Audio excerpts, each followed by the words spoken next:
जब मुद्रा नहीं था तो लोग कैसे लेन देन किया करते होंगे, क्या तरीका रहता होगा। हम इस वस्तु को बेच करके कोई दूसरी वस्तु प्राप्त कर लिए, ये वस्तु दी, हमने पैसे नहीं दिए, ये वस्तु मैंने दिया, हमें दूसरी कोई वस्तु मिल गई, यही क्या है, वस्तु विनिमय प्रणाली। देश में मुद्रा बाजार का वो मुखिया है, मनी मार्केट का वो मुखिया है, तो सभी बैंकों के ऊपर में अपनी निगरानी रखता है, ठीक है ना। और उसी के हिसाब से सभी व्यवसायिक बैंक अर्थव्यवस्था की प्रगति और तरक्की के लिए काम करते हैं। जैसे ही गवर्नमेंट की सिक्योरिटी किसके हाथ में आ गया, आरबीआई के हाथ में, तो आरबीआई उसके अगेंस्ट में इसको कुछ पैसे जारी करती है, समझ रहे हो। तो उसको जिस रेट ऑफ इंटरेस्ट पर जारी किया गया है उसी को दरअसल यहाँ पर हम रेपो दर कह रहे हैं। केंद्रीय बैंक कहती है लाओ ना, तुम्हारा कुछ पैसा हम रख देते हैं सुरक्षित रूप से, हालांकि उस पर ब्याज हम नहीं देंगे, लेकिन तुम्हारी सुरक्षा की दृष्टि से ही हम पैसा ले रहे हैं तुम्हारा। हेलो विद्यार्थियों, कैसे आप सब, उम्मीद करते हैं आप सभी स्वस्थ होंगे, मस्त होंगे। एक शानदार सेशन आपके लिए वन शॉट के अंदर कक्षा 12वीं के लिए इकोनॉमिक्स का ये बेहतरीन चैप्टर आपके सामने है। तो यहां पर हम लोग जानने वाले हैं मुद्रा एवं बैंकिंग से संबंधित मामला। चैप्टर का नाम ही है मुद्रा एवं बैंकिंग, जिसे हम अंग्रेजी में मनी एंड बैंकिंग कहते हैं। ये दो भाग में पूरा का पूरा अध्याय बटा हुआ है। एक जो भाग है वो मुद्रा है, दूसरा बैंकिंग से संबंधित। शानदार चैप्टर है। कौन कौन सी चीजें हम लोग इसमें कवर करने वाले हैं, आइए जानते हैं। यहां पर देखिएगा, सबसे पहले हम लोग जानेंगे वस्तु विनिमय प्रणाली यानी कि बार्टर सिस्टम। उसके बाद देखेंगे मुद्रा क्या है, मुद्रा के कार्य कौन कौन से हैं, मुद्रा की पूर्ति जो है वो कैसे देश के अंदर की जाती है। इसके अलावा बात आता है कि व्यावसायिक बैंक कैसे काम करता है देश के अंदर, और फिर हम लोग जानेंगे कि केंद्रीय बैंक देश में कैसे काम करता है।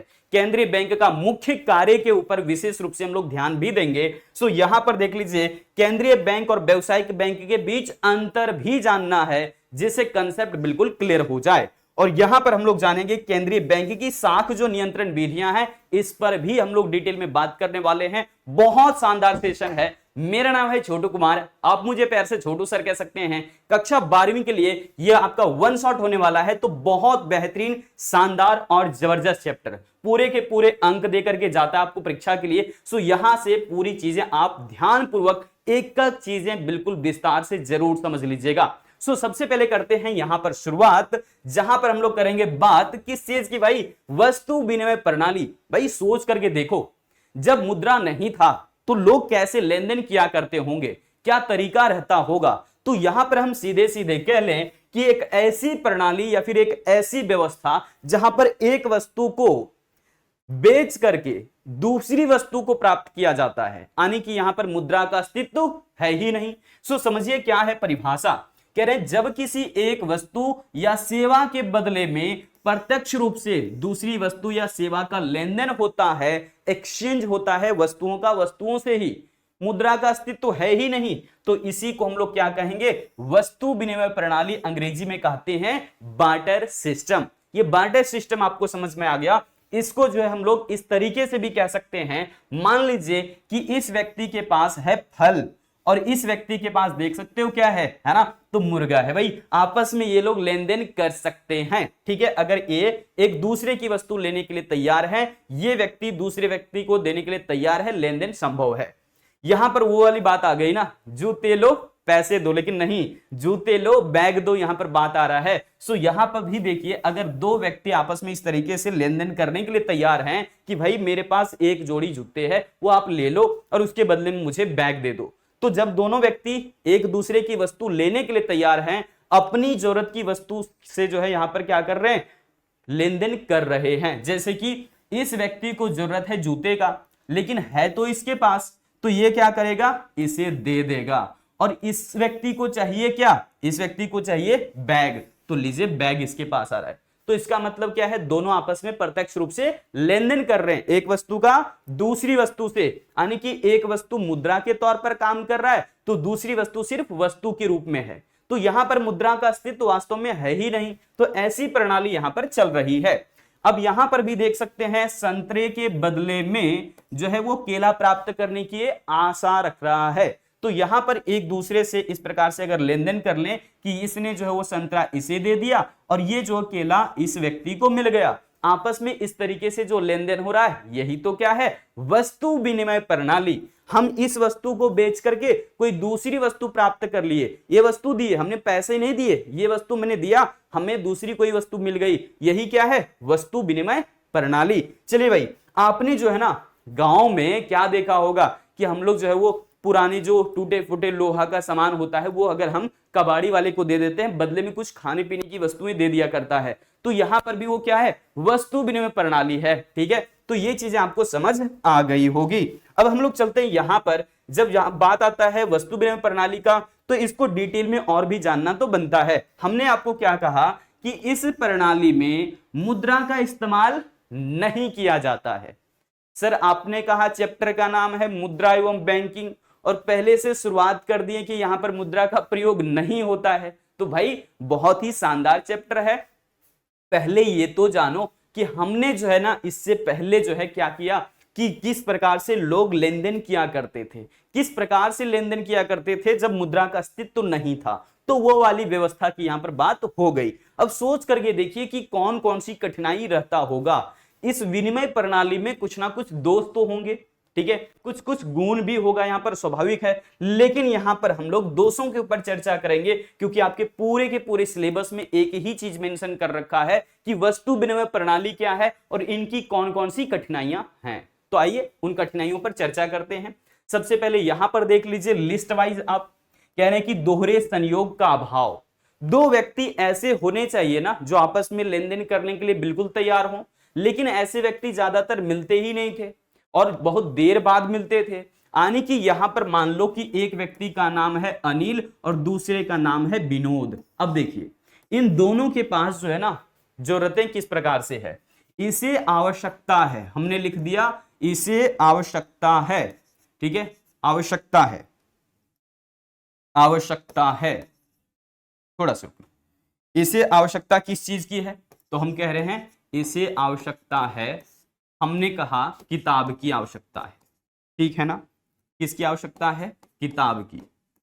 लेकिन किताब है किसके पास, इसके पास उपलब्ध है। ठीक है ना, इसके पास क्या है, उपलब्ध है। कौन सी चीज उपलब्ध है, किताब उपलब्ध है।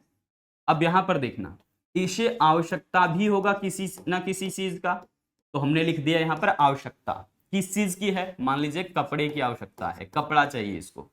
लेकिन वो कपड़ा किसके पास है, कह रहे हैं कि उपलब्ध इसके पास है। बताइए अब आपस में ये लोग तो लेन देन कर सकते हैं ना, बताइए जरा, आपस में ये लोग लेन देन कर सकते हैं ना। देखिए किस प्रकार से लेन देन कर सकते हैं।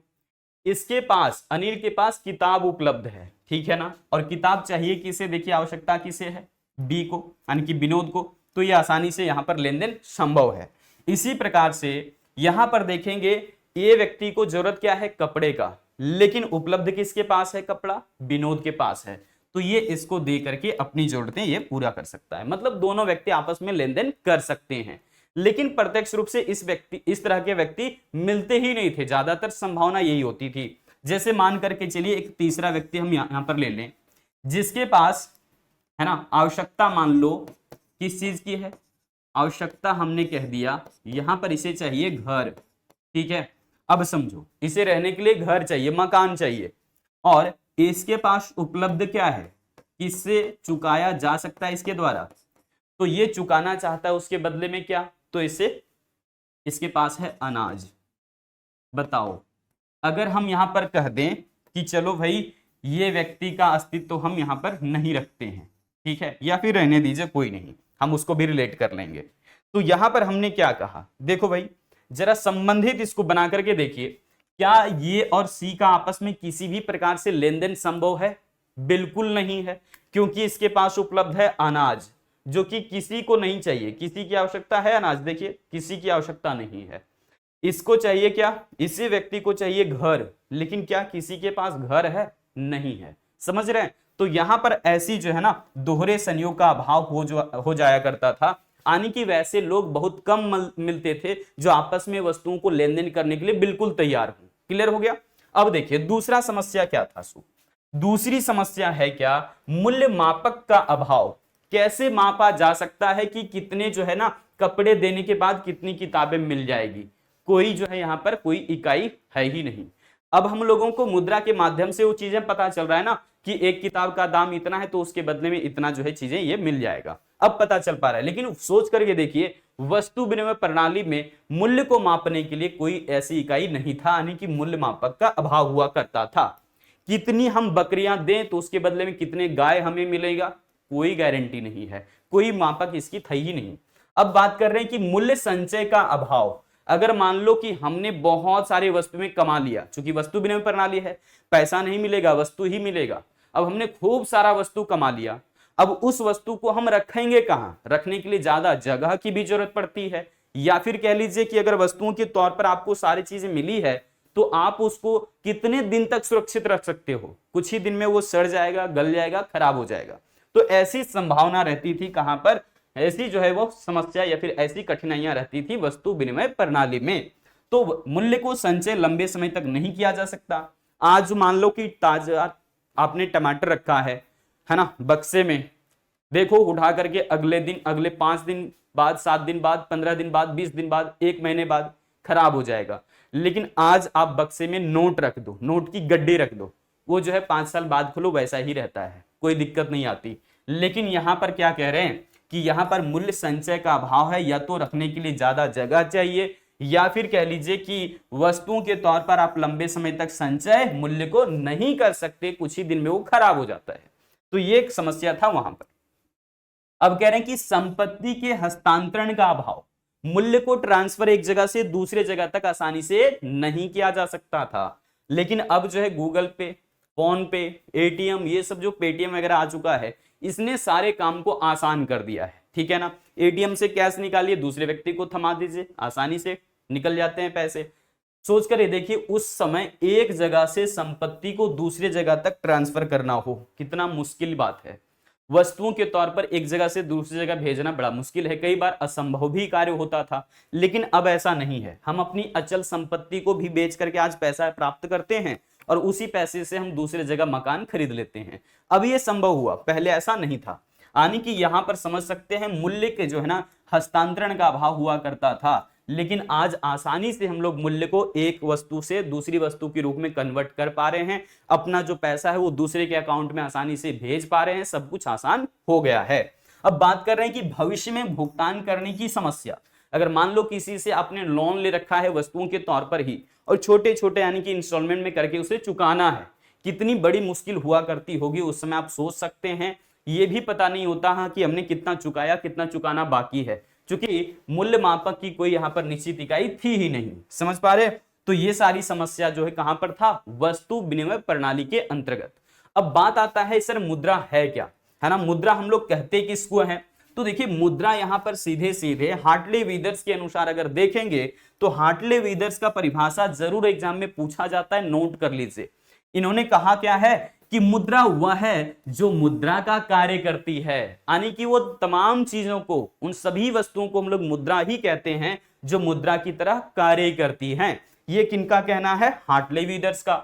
अच्छा, यहां पर हम लोग देखेंगे कि मुद्रा के कार्य कौन कौन से हैं, उसको हमने परिभाषा में भी शामिल कर दिया है। देखिए कह रहे कि मुद्रा वह है जो विनिमय का माध्यम के तौर पर काम करे, जो मूल्य मापक का काम करे, जो मूल्य संचय करने का काम करे, और विलंबित भुगतान का काम करे। विलंबित भुगतान का मतलब यहां पर डेफर्ड पेमेंट है, ठीक है ना।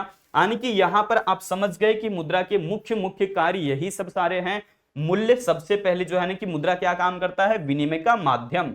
फिर क्या है, मूल्य मापक, मूल्य का संचय, विलंबित भुगतान का काम। ये सारा काम जो है ना मुद्रा का ही है, और वही चीज कहते हैं हार्टले विदर्स की मुद्रा वो तमाम चीजें हैं जो मुद्रा की तरह कार्य करती हैं, ठीक है, ध्यान रखिएगा। अब जो है यहां पर आपको कई बार ऑब्जेक्टिव पूछा जाता है कि ये जो मुद्रा शब्द है इसका तो अंग्रेजी हम लोग जानते हैं मनी होता है, MONEY, मनी। लेकिन ये लैटिन भाषा के मोनेटा शब्द से बना है, जिसका अर्थ होता है सोने चांदी का सिक्का। तो मोनेटा का अर्थ क्या हो गया, मोनेटा का अर्थ हो गया सोने चांदी का सिक्का। पहले जो है यही हम लोग जो है अर्थ मानते हैं कि ये जो सोने चांदी का सिक्का है ये देवी देवताओं पर चढ़ा करके बदले में, है ना, कामना की जाती थी स्वास्थ्य के लिए या फिर बाकी अन्य चीजों के लिए जो भी हो। तो ये सोने चांदी का सिक्का होता है, किसका अर्थ भाई, मोनेटा का अर्थ। इस चीज को ध्यान रखिएगा, पूछता है कई बार परीक्षा में। अब जो है यहां पर आते हैं कि इसके कौन कौन से कार्य हैं।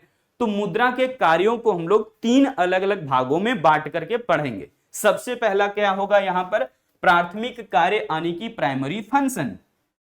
दूसरा है द्वितीयक कार्य जिसे हम गौण कार्य कह सकते हैं, अंग्रेजी में कहते हैं सेकेंडरी फंक्शन। फिर तीसरा आता है आकस्मिक कार्य जिसे हम टर्सरी फंक्शन कहते हैं। तो यहां पर आप कॉन्टीजेंट फंक्शन भी इसको बोल सकते हो। तो यही 3 कार्य हैं मुद्रा को जो हम लोग अलग अलग वर्गों में बांट दिए। अब जो है यहां पर प्राइमरी फंक्शन के अंदर भी आपको दिखाएंगे कि 2 कार्य हैं, सेकेंडरी फंक्शन के अंदर में 3 कार्य हैं, और इसी प्रकार से आपको हम आगे की सारी जो है वो एक करके लिस्ट वाइज बताते हैं। देखिए प्राथमिक कार्य के अंदर में 2 कार्य होते हैं, और इसे याद रखने के आपको ट्रिक्स भी बताएंगे। कैसे याद रहेगा कि प्राथमिक के अंदर कौन कौन से कार्य हैं, क्योंकि ऑब्जेक्टिव में पूछा जाता है कि मुद्रा के प्राथमिक कार्यों का वर्णन करिए। तो मुद्रा के प्राथमिक कार्य 2 ही हैं। मुद्रा का जैसे ही आविष्कार हुआ तो उसके साथ जो कार्य शुरू होते हैं उसी को प्राथमिक कार्य के तौर पर रखा जाता है। अब यहां पर देखिए विनिमय का माध्यम, यहां पर क्या होगा, विनिमय का माध्यम यानी कि जो कुछ भी हम लोग वस्तुएं या सेवाएं ले पा रहे हैं उसके लिए ये माध्यम के तौर पर प्रयोग में लाया जाता है, मीडियम के तौर पर इस्तेमाल होता है। कौन, मुद्रा। मुद्रा यहां पर काम क्या है, मुद्रा का सबसे पहला काम है विनिमय का माध्यम यानी कि मीडियम ऑफ एक्सचेंज। फिर क्या बात कर रहे हैं, मूल्य का मापक यानी कि मेजर्स ऑफ वैल्यू। तो ये मुद्रा के 2 ही कार्य हैं। सर याद कैसे रहेगा कि प्राथमिक कार्य में ये 2 कार्य है। तो यहां पर देखिएगा पहला कार्य जो शुरू हो रहा है मीडियम ऑफ एक्सचेंज, एम से शुरू हो रहा है। तो आप यहां पर कहेंगे क्या, मेन फंक्शन। मेन फंक्शन मतलब प्राथमिक कार्य। तो यहां पर क्या आ गया, एम फॉर मीडियम और एम फॉर मेन फंक्शन। यहां पर भी देखिए मूल्य का मापक यानी कि मेजर्स ऑफ वैल्यू, यहां पर भी शुरुआत कैसे है, मेजर्स ऑफ वैल्यू। तो एम से ही शुरुआत है, ये भी कहा गया मेन फंक्शन में। मेन मतलब प्राथमिक कार्य, ऐसे ध्यान रखो। तो मेन कार्य 2 ही बार बोल रहे हैं ना, मेन कार्य यानी कि प्राथमिक कार्य। तो मेन कार्य मतलब 2 बार बोल रहे हैं, मेन तो 2 बार कार्य आ गया। एक तो मीडियम एक्सचेंज और एक एम का मतलब है मेजर्स ऑफ वैल्यू। मेन काम 2 ही हैं, मीडियम एक्सचेंज और मेजर्स ऑफ वैल्यू। हिंदी में कर लो, विनिमय का माध्यम और मूल्य का मापक, यही 2 कार्य हैं। यानी कि कोई भी वस्तु या सेवा हम लोग जो आज लेन देन कर पाते हैं उसके लिए मुद्रा बहुत आवश्यक होता है। मुद्रा हम चुकाते हैं तो फिर हमें सामान मिलता है या फिर सेवाएं मिलता है। अगर देखें किसी वस्तु का है ना मूल्य हम लोग किस में बताते हैं, मुद्रा में ही बताते हैं कि इस वस्तु की दाम कितनी है, जो है भाई 2000 रुपए, 5000 रुपए, 10,000 रुपए, जो भी है। तो यहां पर हम लोग क्या बता रहे हैं, किसी वस्तु का जो मूल्य है वो हम लोग मुद्रा के तौर पर ही बता रहे हैं। ठीक है, तो ये 2 कार्य हो गए मुद्रा के प्राथमिक कार्य के अंदर। अब बात आता है द्वितीयक कार्य यानी कि सेकेंडरी फंक्शन। इसको भी याद करने के ट्रिक्स बता देंगे आपको। देखो यहां पर सेकेंडरी जो है लिखा जा रहा है कैसे, एस से, एस फॉर सेकेंडरी। तो सेकेंडरी फंक्शंस में 3 कार्य हैं। एक तो आपका स्टोर ऑफ वैल्यू जिसे हम संपत्ति का संचय कहेंगे। मूल्य को लंबे समय तक संचय आसानी से आज मुद्रा के तौर पर जिस तरीके से किया जा रहा है ना, ये पहले संभव नहीं था। जब वस्तु विनिमय प्रणाली की हम लोग बात करते हैं तो वहां पर यह संभव नहीं था, रखने के लिए भी ज्यादा जगह चाहिए होता था। लेकिन आज मुद्रा ने इस काम को बिल्कुल आसान कर दिया है। अब जो है हम लोग आसानी से पैसे को संचय कर सकते हैं, मूल्य को संचय कर सकते हैं, संपत्ति का संचय कर सकते हैं मुद्रा के तौर पर, है ना। और मोबाइल में कितनी मनी है पता भी नहीं चलता, है ना, क्योंकि डिजिटल सारी चीजें हो चुकी। अब यहां पर कह रहे हैं क्या, मूल्य का हस्तांतरण यानी कि ट्रांसफर ऑफ वैल्यू। ठीक है, तो यहां पर देखिएगा कि ट्रिक्स क्या होने वाला है, विलंबित भुगतान का मान यानी कि standard of deferred payment. Standard of क्या होगा, डेफर्ड पेमेंट। ठीक है ना, तो स्टैंडर्ड ऑफ डेफर्ड पेमेंट क्या है कि हम लोग इंस्टॉलमेंट में अगर भुगतान करना चाहें तो उसका भी काम कौन करता है, मुद्रा करता है। ठीक है, अब यहां पर देख लीजिए ट्रिक्स क्या होने वाला है हमारा। यहां पर सेकेंडरी जो है ना शुरुआत किससे हो रहा है, एस से। तो S for store of value, S for standard of क्या, डेफर्ड पेमेंट, और यहां पर क्या है, टी। तो आपको ऐसे ध्यान रखना है, एस एस टी। ठीक है, एस एस टी। ठीक है, तो ये क्या हो गया, एस फॉर सेकेंडरी। यहां पर भी क्या है, एस फॉर सेकेंडरी। तो सेकेंडरी फंक्शन में पहला क्या हो गया, स्टोर ऑफ वैल्यू, और यहां पर क्या हो गया, स्टैंडर्ड ऑफ डेफर्ड पेमेंट, और फिर क्या बोल रहे हैं, ट्रांसफर ऑफ वैल्यू। तो एस एस टी। ठीक है, ये हमारा ट्रिक रहेगा, S for secondary, S for store of value, S for standard of deferred payment. अब बात करें यहां पर, देखिए मुद्रा के आकस्मिक कार्य में उन कार्यों को शामिल किया जाता है जो आज के जमाने के हिसाब से है। बिल्कुल देखो, सबसे पहले साख का आधार, जो बैंक के द्वारा चेकबुक जारी किया जाता है, ड्राफ्ट पेपर जारी किए जाते हैं, या फिर जो एटीएम कार्ड जारी किया जाता है, डेबिट कार्ड, क्रेडिट कार्ड, ये सब जो कुछ जारी किए जाते हैं उसके लिए कहीं ना कहीं मुद्रा ही काम करता है। सो कह रहे हैं साख का आधार है ये, ठीक है ना। उसके बाद पूंजी की तरलता, हम लोग दैनिक जीवन में बहुत सारी चीजें बेचते हैं, खरीदते हैं, तो इसके लिए जरूरी होता है कुछ नगद राशि के तौर पर अपने पास रखना, है ना, या फिर तरल रूप में रखना। तो इसीलिए पूंजी की तरलता के तौर पर कौन काम करता है? मुद्रा काम करता है। और मुद्रा को तरल संपत्ति क्यों कहते हैं? इसलिए कहते हैं ना भाई, क्योंकि वो हर जगह आसानी से स्वीकार है ना, ये हर जगह चलता है, पैसा तो हर जगह चलता है। तो यहां पर हम लोग क्या कहते हैं? पूंजी की तरलता, ठीक है, समझ आ गया। और फिर कह रहे हैं कि सामाजिक आय का वितरण। ये सामाजिक आय का वितरण कहने का मतलब क्या है कि लोग जो पैसे कमाते हैं ये किन किन रूपों में होता है। जैसे भूमि का मालिक है तो उसको लगान मिल जाता है, ठीक है, नोट कर देते हैं। भूमि के मालिक को क्या मिलता है? लगान, यानी कि रेंट मिल जाता है। इसी प्रकार से अगर कोई मजदूर है तो अपनी सेवाएं देकर के वो क्या प्राप्त करेगा? मजदूरी। ये सभी कोई, है ना, पैसे तो प्राप्त कर रहे हैं, है ना। तो इसीलिए मुद्रा का ही ये काम है कि सामाजिक आय का वितरण हो जाता है ना, लगान के तौर पर, मजदूरी के तौर पर। मान लीजिए कोई टॉप मैनेजमेंट के लोग हैं तो उनको क्या मिल जाता है? वेतन मिल जाता है। क्या मिलता है? वेतन या फिर सैलरी, ठीक है। यहां पर हम उसको क्या कह सकते हैं? टॉप मैनेजमेंट के लोगों को बोलते हैं क्या हम लोग? कर्मचारी बोल सकते हैं, उच्च, है ना, पदाधिकारी। तो उन सबको आप ले सकते हो यहां पर, है ना, टॉप मैनेजमेंट के लोग, ठीक है। चलिए, तो ये सब जो है ना पैसे के तौर पर, यानी कि मुद्रा के रूप में ही क्या किया जा रहा है? बांटा जा रहा है। अब देखेंगे यहां पर हम लोग क्या भाई और भी क्या चीजें होगी। तृतीयक कार्य के अंदर आपने समझ लिया, इसमें ऐसा कुछ भी ट्रिक्स नहीं लगाने हैं क्योंकि सब में अलग अलग चीजें हो रही है, कोई स्पेशल ट्रिक अप्लाई हो ही नहीं रहा। तो यहाँ पर साख का आधार क्या होगा? यानी कि जितने भी ATM card, debit card, credit card जारी किए जाते हैं उसके पीछे कहीं ना कहीं मुद्रा काम करता है, इसीलिए इसको साख का आधार कहते हैं, ठीक है।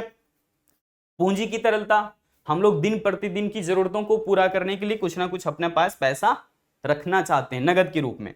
तो क्यों भाई? क्योंकि पैसा हर जगह स्वीकार है ना, उसको कोई भी जो है वो लेने से मना नहीं कर सकता, क्योंकि भारत के हर एक नोटों पर लिखा रहता है मैं धारक को इतने रुपए अदा करने का वचन देता हूं।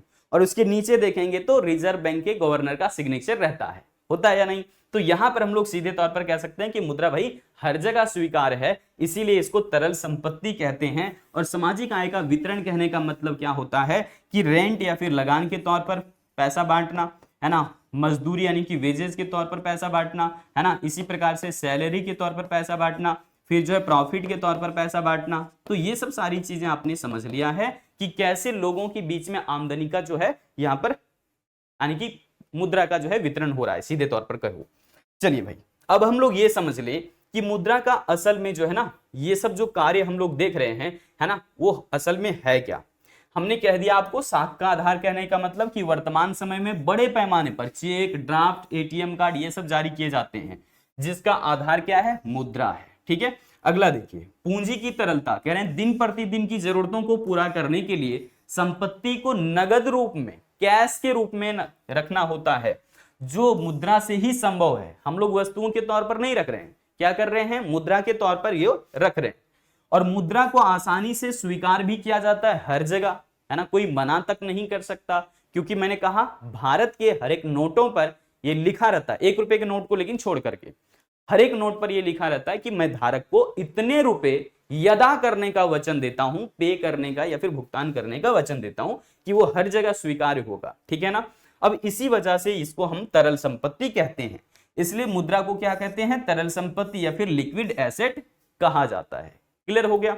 चले भाई, अब हम लोग यहां पर एक चीज और समझ लें, जो हमने कहा कि सामाजिक आय का वितरण ये करने का काम किसका है? मुद्रा का है। जैसे कि किसी भी देश के अंदर जो उत्पादन के कार्य होते हैं वे विभिन्न साधनों के सहयोग से संभव हो पाते हैं। हमें जो है वो उत्पादन करने के लिए सबसे पहले भूमि चाहिए, मजदूर, कच्चे माल, इस तरह की बहुत अलग अलग साधनों की आवश्यकता होती है। तो उत्पादन के विभिन्न साधनों के सहयोग से जिन किसी वस्तु या फिर सेवा का उत्पादन होता है, उन साधन सेवाओं को, है ना, या फिर उन सभी के साधन सेवाओं के बदले में जो है वो पैसे दिए जाएंगे। जैसे भूमि को लगान के तौर पर, मजदूर को मजदूरी के तौर पर, पूंजी को ब्याज के तौर पर, और इसी प्रकार से साहसी को प्रॉफिट या फिर लाभ के तौर पर, मुनाफा के तौर पर। ये सब चीजें किससे संभव है? मुद्रा से ही संभव है, यानी कि मुद्रा के रूप में ही ये सबका भुगतान किया जाता है। क्लियर हो गया? चलो अब हम लोग यहां पर समझेंगे क्या कि सर ये जो हम लोग जमा करते हैं पैसा बैंक के अंदर, ये कितने तरह का वैसे होता है? तो जनरली हम लोग यहां पर जानते हैं दो प्रकार, ठीक है। एक हम लोग जो है कहते हैं सावधि जमाएं, और दूसरा हमारा होता है मांग जमाएं, ठीक है। इसके अलावे भी जमा के कई सारे प्रकार हैं, बचत खाता, वो सब आगे आपको हम बताएंगे एक एक करके। यहां पर देखिए अंतर का आधार हमने ले लिया है अर्थ, तो सबसे पहले अर्थ के आधार पर समझ लेते हैं। सावधि मतलब है यहाँ पर टाइम डिपॉजिट, एक निश्चित समय के लिए आपने अपना पैसा बैंक में जमा कर दिया है, उसको कह दिया है कि भैया हमने आपके पास पैसा जमा दिया है ना, आप निश्चिंत हो जाइए, ये पैसा हम तुरंत आपसे नहीं लेने वाले हैं। तो बैंक निश्चिंत हो जाएगा और उस पैसे के लिए वो क्या कर सकता है, पैसे को मार्केट में भेजेगा, है ना, जिसे उधार देना है देगा, वो आपका पैसा अब नहीं रहा एक तौर पर समझे तो इसीलिए एक निश्चित समय के लिए आपने पैसा कहां जमा दे दिया है? बैंक में, है ना, और यहां से आप अधिक से अधिक ब्याज भी कमा सकते हो, ध्यान रखेंगे, आगे चर्चा होगी और भी डिटेल में। तो कह रहे हैं क्या, सावधि जमाएं हमेशा समय की एक निश्चित अवधि के लिए होती है, एक फिक्स्ड पीरियड ऑफ टाइम के लिए आपने अपना पैसा बैंक में जमा दे दिया। कहां दे दिया जमा? बैंक में, और बैंक वाले को कह दिया भैया आप निश्चित हो जाओ, हम इस पैसे को अभी नहीं निकालने वाले हैं। तो यहां पर आपने जो है वो पैसा निश्चित समय के लिए बैंक में जमा करवा दिया। लेकिन मांग जमा क्या है? कह रहे हैं कि मांग जमाएं एक समय के लिए जो है जमा नहीं किया जाता। ऐसा नहीं कि एक निश्चित समय के लिए जमा कर दिया गया, ऐसा बिल्कुल भी नहीं है।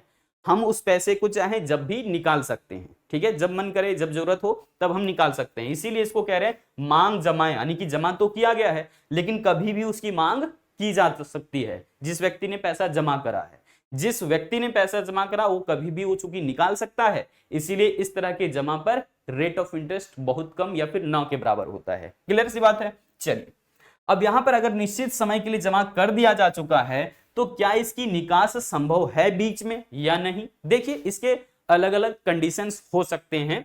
एक तो यहां पर जो निश्चित वाली बात है वो हम बताते हैं आपको। क्योंकि सावधि जमा है, एक निश्चित समय के लिए आपने पैसा जमा दे दिया है बैंक को, तो बैंक निश्चित हो गया कि भैया इतने समय के लिए पैसा तो निकालेगा नहीं, और इसीलिए उस जमा के ऊपर आपको ज्यादा ब्याज देता है जब आप मैच्योरिटी पीरियड के बाद उस पैसे को निकालोगे तब। लेकिन यहां पर देखिए कह रहे निश्चित अवधि के लिए जमाओं में से जमाकर्ता जब चाहे मुद्रा को निकलवा नहीं सकते हैं। ऐसा नहीं कि आपको जब मन किया तब निकाल लोगे, नहीं, क्योंकि आपने निश्चिंत कर दिया है बैंक वाले को, कर्मचारियों को, कि भैया हम तो पैसा जमा दे दिया, अब नहीं निकालने वाले हैं, अभी आप यूज करो, इस्तेमाल करो, और हमें इस पर जो ब्याज बने वो मुझे बाद में दे देना जब मैच्योरिटी पीरियड पूरा हो जाए। यहां पर देखिए आगे क्या है, कह रहे हैं कि मांग जमाओं में से यहां पर जमाकर्ता का मन जब करेगा तब निकाल सकता है ना, खुद चला जाएगा एटीएम, वहां से निकाल लिया पैसे, कोई दिक्कत वाली बात नहीं है, ठीक है। अब यहां पर देखिए क्या इसकी प्रकृति है, कह रहे हैं कि सावधि जमाएं चेक द्वारा नहीं निकलवाया जा सकता है, इस बात को ध्यान रखिएगा, चेक से, एटीएम से आप नहीं निकलवा सकते, इस चीज को क्लियर कर लीजिए। लेकिन मांग जमा को आप जब चाहें चेक के द्वारा आसानी से निकलवा सकते हैं या फिर अपना पैसा दूसरे अकाउंट में ट्रांसफर करवा सकते हैं। ये बात क्लियर हो गई। तो जमाएं यहां पर दो प्रकार के आपने समझ लिया, और भी आगे हम लोग देखेंगे जब हम लोग बैंकिंग वाला पार्ट स्टार्ट करेंगे यहीं पर, ठीक है ना। चलिए अब हम लोग जानते हैं कि देश के अंदर में जो मुद्रा की पूर्ति होती है, मनी का जो सप्लाई होता है, उसका असल में क्या अर्थ है। बहुत ही शानदार टॉपिक है, हर एक इंसान जानना चाहता है कि सर देश में पैसा कैसे आ रहा है, ठीक है। तो यहां पर हम लोग बिल्कुल सिलेबस के अकॉर्डिंग बात करेंगे। सबसे पहले आप मुद्रा की पूर्ति का अर्थ जान लो। वस्तुओं की पूर्ति का अलग बात है, मुद्रा की पूर्ति का अलग बात है। हम ऐसा क्यों कह रहे हैं समझिए। वस्तुओं की पूर्ति में क्या होता है, जो व्यक्ति वस्तु बेचने गया है मार्केट, वो पैसा यानी कि वो जो सामान है वो उसी के पास होता है। मान लीजिए कि एक व्यक्ति का नाम है यहां पर अनिल, और ये व्यक्ति कुछ ना कुछ वस्तु बेचता है, ठीक है, बाजार में ले जाता है अपनी वस्तु को और बेचता है। इसका मतलब वस्तु को पूर्ति करने वाला कौन है, अनिल है, ठीक है, समझ रहे हो। वस्तु की पूर्ति करने वाला कौन बन गया, अनिल। लेकिन मुद्रा की पूर्ति में ऐसा नहीं होता, बिल्कुल भी नहीं। ये नहीं कि मुद्रा की पूर्ति हो रही है तो बैंक के पास पैसा, केंद्रीय बैंक के पास पैसा, ऐसा बिल्कुल भी नहीं है।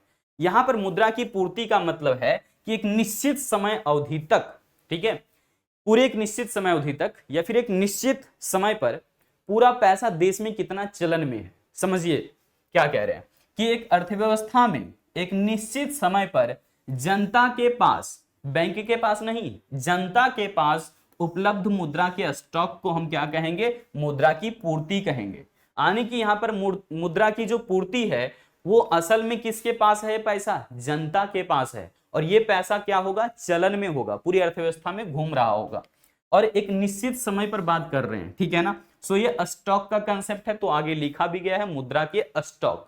तो फिर से पढ़ लेते हैं, कह रहे हैं कि एक अर्थव्यवस्था में एक निश्चित समय पर जनता के पास उपलब्ध स्टॉक को हम क्या कहेंगे, मुद्रा की पूर्ति कहेंगे। आगे देखिए और क्लियर हो जाएगा। कह रहे हैं कि मुद्रा की पूर्ति का मतलब मुद्रा के उस स्टॉक से है जो किसी विशेष समय में देश में चलन में होता है, सर्कुलेशन में होता है। एक निश्चित समय में पूरा देश में पैसा कितना है, उसी स्टॉक को हम लोग यहाँ पर मुद्रा की पूर्ति कहते हैं। सर इसको मापा कैसे जाता है, तो यहाँ पर देखिए, एक एक करके सारी चीजों को समझिए, फिर हम लोग मेजरमेंट पर जाएंगे। भारत के अंदर में ना 1 रुपए के नोट को छोड़ करके बाकी जितने भी तरह के नोट आप जानते हो, सभी नोटों को है ना आरबीआई के द्वारा जारी किया जाता है, लेकिन 1 रुपए के नोट को छोड़ करके, ठीक है। तो भारत में 1 रुपए के नोट को छोड़कर बाकी सभी नोटों और सिक्कों को जारी करने का एकाधिकार किसे होता है, तो यहां पर देख लीजिए रिजर्व बैंक ऑफ इंडिया को, यानी कि भारतीय रिजर्व बैंक को है। 1 रुपए के नोट और सिक्कों को छोड़ करके बाकी जितने भी नोट होते हैं, कागजी नोट, सभी कागजी नोट को जारी करने का एकाधिकार भारतीय रिजर्व बैंक को है, जिसे हम आरबीआई कहते हैं, जिसमें भारतीय रिजर्व बैंक के गवर्नर का हस्ताक्षर होता है। आप चाहे तो 5 रुपए का नोट देख सकते हैं, इसमें लिखा होता है मैं धारक को 5 रुपए अदा करने का वचन देता हूं, और इसके नीचे लिखा होता है रिजर्व बैंक के गवर्नर का सिग्नेचर, ठीक है, वहां पर किया होता है, देख लीजिएगा। फिर ये 2 रुपए का भी नोट है, तो इसमें भी आपको मिल जाएगा कि मैं धारक को 2 रुपए अदा करने का वचन देता हूं। यहां पर भी आपको मिलेगा किनका सिग्नेचर, रिजर्व बैंक के गवर्नर का। और यहां पर आप देखेंगे नोटों पर ऊपर में क्या लिखा रहता है, रिजर्व बैंक ऑफ इंडिया या फिर भारतीय रिजर्व बैंक। यहां पर भी देख लीजिए लिखा क्या है, भारतीय रिजर्व बैंक। लेकिन अगर आप कहें कि सर 1 रुपए के नोट पर क्या होता है, ऐसा बताइए। देखो सबसे पहले यहां पर देखिएगा लिखा होता है भारत सरकार, यहां पर यह नहीं लिखा होता कि रिजर्व बैंक ऑफ इंडिया, यहां पर क्या लिखा होता है, भारत सरकार लिखा होता है, यानी कि गवर्नमेंट ऑफ इंडिया। लेकिन यहां पर जो साइन होता है ना, वहां पर आप देखेंगे कहीं पर भी ऐसा नहीं लिखा रहता कि मैं धारक को 1 रुपए अदा करने का वचन देता हूं, लेकिन सिग्नेचर जरूर रहता है। किनका रहता है, तो यहां पर वित्त सचिव का हस्ताक्षर रहता है। तो 1 रुपए के नोट पर है ना, क्या कह रहे हैं कि 1 रुपए का नोट तथा सिक्के वित्त मंत्रालय द्वारा जारी किया जाता है। ध्यान रखिएगा 1 रुपए का नोट और सिक्के वित्त मंत्रालय द्वारा जारी होता है, और इसलिए 1 रुपए के नोट पर भारत सरकार के वित्त सचिव यानी कि फाइनेंस सेक्रेटरी का हस्ताक्षर रहता है। सिग्नेचर किनका है, फाइनेंस सेक्रेटरी का है। किस पर, 1 रुपए के नोट पर। यह भी सवाल पूछता है ऑब्जेक्टिव में, ध्यान रखिएगा।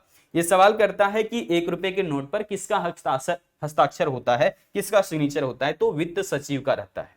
आगे देखेंगे 10 रुपए का भी नोट ले लीजिए, इसमें भी आपको क्या मिल जाएगा, मैं धारक को इतने रुपए अदा करने का वचन देता हूं, आरबीआई के गवर्नर का सिग्नेचर मिल जाएगा। यहां पर भी आपको आरबीआई के गवर्नर का सिग्नेचर मिल जाएगा। तो हर एक नोट पर है ना, हर एक नोट पर आपको किनका मिल जाता है सिग्नेचर, आरबीआई के गवर्नर का। लेकिन 1 रुपए के नोट पर वित्त सचिव का हस्ताक्षर होता है, इस चीज को ध्यान रखना। अब यहां पर समझिए आगे कि कैसे जो है मुद्रा की पूर्ति को मापा जाता है, मापने के लिए कौन कौन से तरीके होते हैं, है ना। तो यहां पर समझने वाली बात क्या है कि हम लोग 4 अलग अलग विकल्प लेकर के इसको कैलकुलेट करेंगे या फिर देखेंगे। मुद्रा की पूर्ति के लिए 4 विकल्प माप यहां पर दिए गए हैं। पहला क्या है, M1, यहां पर मेजरमेंट की पहले तरीके क्या है। सबसे पहले ले लिया गया है C, आप चाहें तो यहां पर CC भी लिख सकते हैं। ये क्या है सर, तो देखो जनता के पास जितनी करेंसी नोट या सिक्के रहते हैं, हम उसकी बात कर रहे हैं C के तौर पर, यानी कि कैश विथ पब्लिक, सीधे तौर पर कह दो इन सर्कुलेशन। तो यहां पर देखिएगा चलन में कितना पैसा है जनता के पास, वो पैसा यहां पर हो गया। फिर डीडी का मतलब हमने जो आपको समझाया, मांग जमा यानी कि डिमांड डिपॉजिट, है ना, यानी कि जनता का ही पैसा कहां पर जमा है, बैंकों में जमा है। तो बैंकों की मांग जमाएं आप यहां पर कह सकते हैं। और ओडी कहने का मतलब है अदर डिपॉजिट, यानी कि जो पैसा रिजर्व बैंक के पास जमा है, और ये पैसा किनका है, असल में जनता का ही है। लेकिन सर यहां पर कैसे जमा है, हो सकता है नाबार्ड का पैसा जमा हो। तो यहां पर नाबार्ड होता क्या है, आप कक्षा 11वीं में पढ़ चुके होंगे, NABARD कहते हैं नाबार्ड। इसकी स्थापना हुई थी 12 जुलाई को 1982 में, ठीक है, इस चीज को ध्यान रख सकते हैं। तो national bank for agriculture and rural development, ये ग्रामीण विकास के लिए है, कृषि क्षेत्र के विकास के लिए स्पेशल अलग बैंक है। तो यहाँ का जो पैसा होता है ना, वो RBI के पास जमा होता है, इसका मतलब जनता का ही ये पैसा होता है असल में, ठीक है, बात क्लियर है। अब चलिए आगे देखते हैं। तो M1 के अंदर में केवल आप कंपोनेंट्स जो होते हैं उसको ध्यान रख लीजिए, CC plus DD plus OD, तो ये जो है ऑब्जेक्टिव में आपको पूछा जाता है, ठीक है ना। चलिए अब हम लोग देखते हैं M2, M3 और M4 को। M2 के अंदर में M1 तो शामिल रहेगा, प्लस में डाक घरों में जो पैसा जो है ना बचत बैंक में जमा है, उस पैसे को हम यहां पर शामिल कर लेंगे, ठीक है ना। आगे देखिए, फिर M3 के अंदर में क्या शामिल होगा, M1 प्लस में क्या, व्यवसायिक बैंकों की शुद्ध सावधि जमाएं, शुद्ध सावधि जमाएं, ध्यान रखिएगा, क्योंकि यहां पर जो रेट ऑफ इंटरेस्ट मिलता है ना उसको हटा दिया जा रहा है। अब यहां पर आगे देखिएगा क्या कह रहे हैं कि M4 के अंदर में M3 और प्लस में डाक घरों की कुल जमाएं, चाहे तो वो सावधि जमा हो या फिर बचत जमा हो, मांग जमा हो, कोई भी हो, सब यहां पर जमा को शामिल कर लिया जाता है। तो इस तरीके से M2, M3 और M4 आ गया। अब यहां पर एक चीज ध्यान रखना कि ये जो चारों आपने देखा M1, M2, M3, M4, तो M1 और M2 को हम लोग कहते हैं नैरो मनी, यानी कि संकीर्ण मुद्रा कहते हैं, ठीक है ना। क्या कहते हैं, संकीर्ण मुद्रा कहते हैं, यानी कि ये हमारा कहलाएगा नैरो मनी, किसको, M1 और M2 को। लेकिन M3 और M4 को हम लोग क्या कहते हैं, ब्रॉड मनी, यानी कि हम लोग इसको विस्तृत मुद्रा या फिर कह लीजिए व्यापक मुद्रा कहते हैं, ठीक है ना, विस्तृत मुद्रा या फिर व्यापक मुद्रा कहते हैं। इस चीज को ध्यान रखिए, ठीक है। ये चीजें चूंकि ऑब्जेक्टिव में आपको मिलेगा, ठीक है। अब यहां पर बात आता है, क्या सर RBI अधिकतम कितने बड़े मूल्य वर्ग का नोट छाप सकता है। तो यहां पर RBI के पास अधिकार होता है, ठीक है। वैसे तो 10,000 रुपए तक का नोट RBI छाप सकता है, लेकिन इसके लिए जो है ना RBI एक्ट, क्या बोल रहे हैं, RBI एक्ट 1934 में बदलाव करना होगा, ठीक है, और उसके बाद ही ये नोट संभव है छाप पाना, ठीक है ना। चलिए इसकी तो बात हो गई। अब यहां पर ध्यान दीजिएगा, अधिकतम जो मूल्य वर्ग का नोट अभी तक आ चुका है चलन में, वो कितने का, 2,000 रुपए का नोट आ चुका, ठीक है। फिर से सरकार ने उसे वापस ले लिया।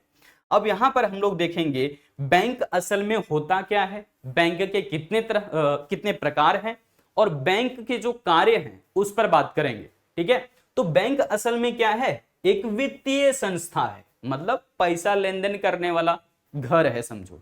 तो यहां पर बैंक वह वित्तीय संस्था है जो मुद्रा एवं साख के लेन देन से संबंधित सभी कार्य करती है। बैंक का सीधा सीधा मतलब यही है कि जो पैसे से लेन देन संबंधित सभी कार्य कर रही है, जो साख के लेन देन से संबंधित सभी कार्य कर रही है। अब ये मुद्रा से संबंधित और साख से संबंधित हम लोग कार्यों को अलग अलग देखेंगे, लेकिन जब कभी आपको सिर्फ बैंक कह दिया जाता है तो इसका सीधा सीधा अर्थ निकलता है व्यावसायिक बैंक से, ठीक है ना। केंद्रीय बैंक का मतलब नहीं है यहाँ पे। तो आगे चल करके हालांकि देखेंगे केंद्रीय बैंक भी हम लोग। एक यहाँ पर परिभाषा और देख लीजिए, कह रहे हैं भारतीय बैंकिंग अधिनियम के अनुसार, ये RBI के डॉक्यूमेंट से ही हमने जो है एक्चुअल में लिया हुआ है, ताकि हम आपको बिल्कुल कंसेप्ट क्लियर करके चीजें दे सकें। अब कह रहे हैं भारतीय बैंकिंग अधिनियम क्या कहती है कि बैंकिंग कंपनी वह कंपनी है जो निवेश के उद्देश्य से जमा के रूप में जनता से मुद्रा स्वीकार करती है। किस उद्देश्य से, निवेश के उद्देश्य से, इन्वेस्टमेंट के पर्पस से जनता का पैसा जो है ना स्वीकार करती है, और मांगने पर भुगतान भी करती है। आपका जहां पर खाता होगा, बैंक अकाउंट होगा, उस बैंक में होता क्या है, आप पैसा जमा करवा सकते हो, आपको जरूरत पड़ा आप पैसे को निकलवा भी सकते हो। तो ये सारा काम कौन कर रहा है, बैंक कर रहा है। तो उसी को ये कह रहे हैं कि बैंकिंग कंपनी वह कंपनी है जो निवेश के उद्देश्य से जमा के रूप में जनता से मुद्रा स्वीकार करती है और मांगने पर पैसा भुगतान भी कर देती है। तो उसी को हम लोग क्या बोलते हैं, बैंक बोलते हैं। अब ये बैंक कितने तरह का होता है, तो हम लोग यहां पर चर्चा इसकी करेंगे। बैंक का प्रकार जो है ना 2 होता है, बैंक के प्रकार, ये कितने तरह का होगा? अभी हम लोग इसको सिलेबस के अकॉर्डिंग चूंकि देख रहे हैं, तो यहाँ पर एक हम लोग देखेंगे व्यापारिक बैंक, जिसे हम व्यावसायिक बैंक भी कह सकते हैं, यानी कि कॉमर्शियल बैंक, और दूसरा होता है केंद्रीय बैंक, यानी कि सेंट्रल बैंक, या फिर आप कह सकते हैं यूनियन बैंक, ठीक है ना, रिजर्व बैंक भी आप कह सकते हैं। तो यहाँ पर देखिए हम लोग एक देखेंगे व्यापारिक बैंक और दूसरा केंद्रीय बैंक, ये दोनों के ऊपर आगे चर्चा हम लोग करेंगे। सबसे पहले यहां पर समझ लेते हैं कि असल में ये व्यापारिक बैंक या व्यावसायिक बैंक होता क्या है। देखिए जैसे नाम से इसका क्लियर है कि ये कॉमर्शियल पर्पस से अपना जो है इन्वेस्टमेंट करता है सीधे तौर पर। तो कॉमर्शियल बैंक को यहां पर हम ये कह सकते हैं कि एक ऐसा वित्तीय संस्था है जो लाभ कमाने के मकसद से जनता का पैसा कम ब्याज दर पर स्वीकार करती है और अधिक ब्याज दर पर जनता को उधार देती है। देखिए कह रहे हैं कि व्यावसायिक बैंक वह वित्तीय संस्था है जो अपने लाभ के उद्देश्य से, मकसद बिल्कुल साफ है इसका कि उद्देश्य क्या है, लाभ कमाने के उद्देश्य से मुद्रा एवं साख लेन देन से संबंधित सभी कार्य करती है, हर एक तरह का काम, लेकिन उद्देश्य क्या है, लाभ कमाना।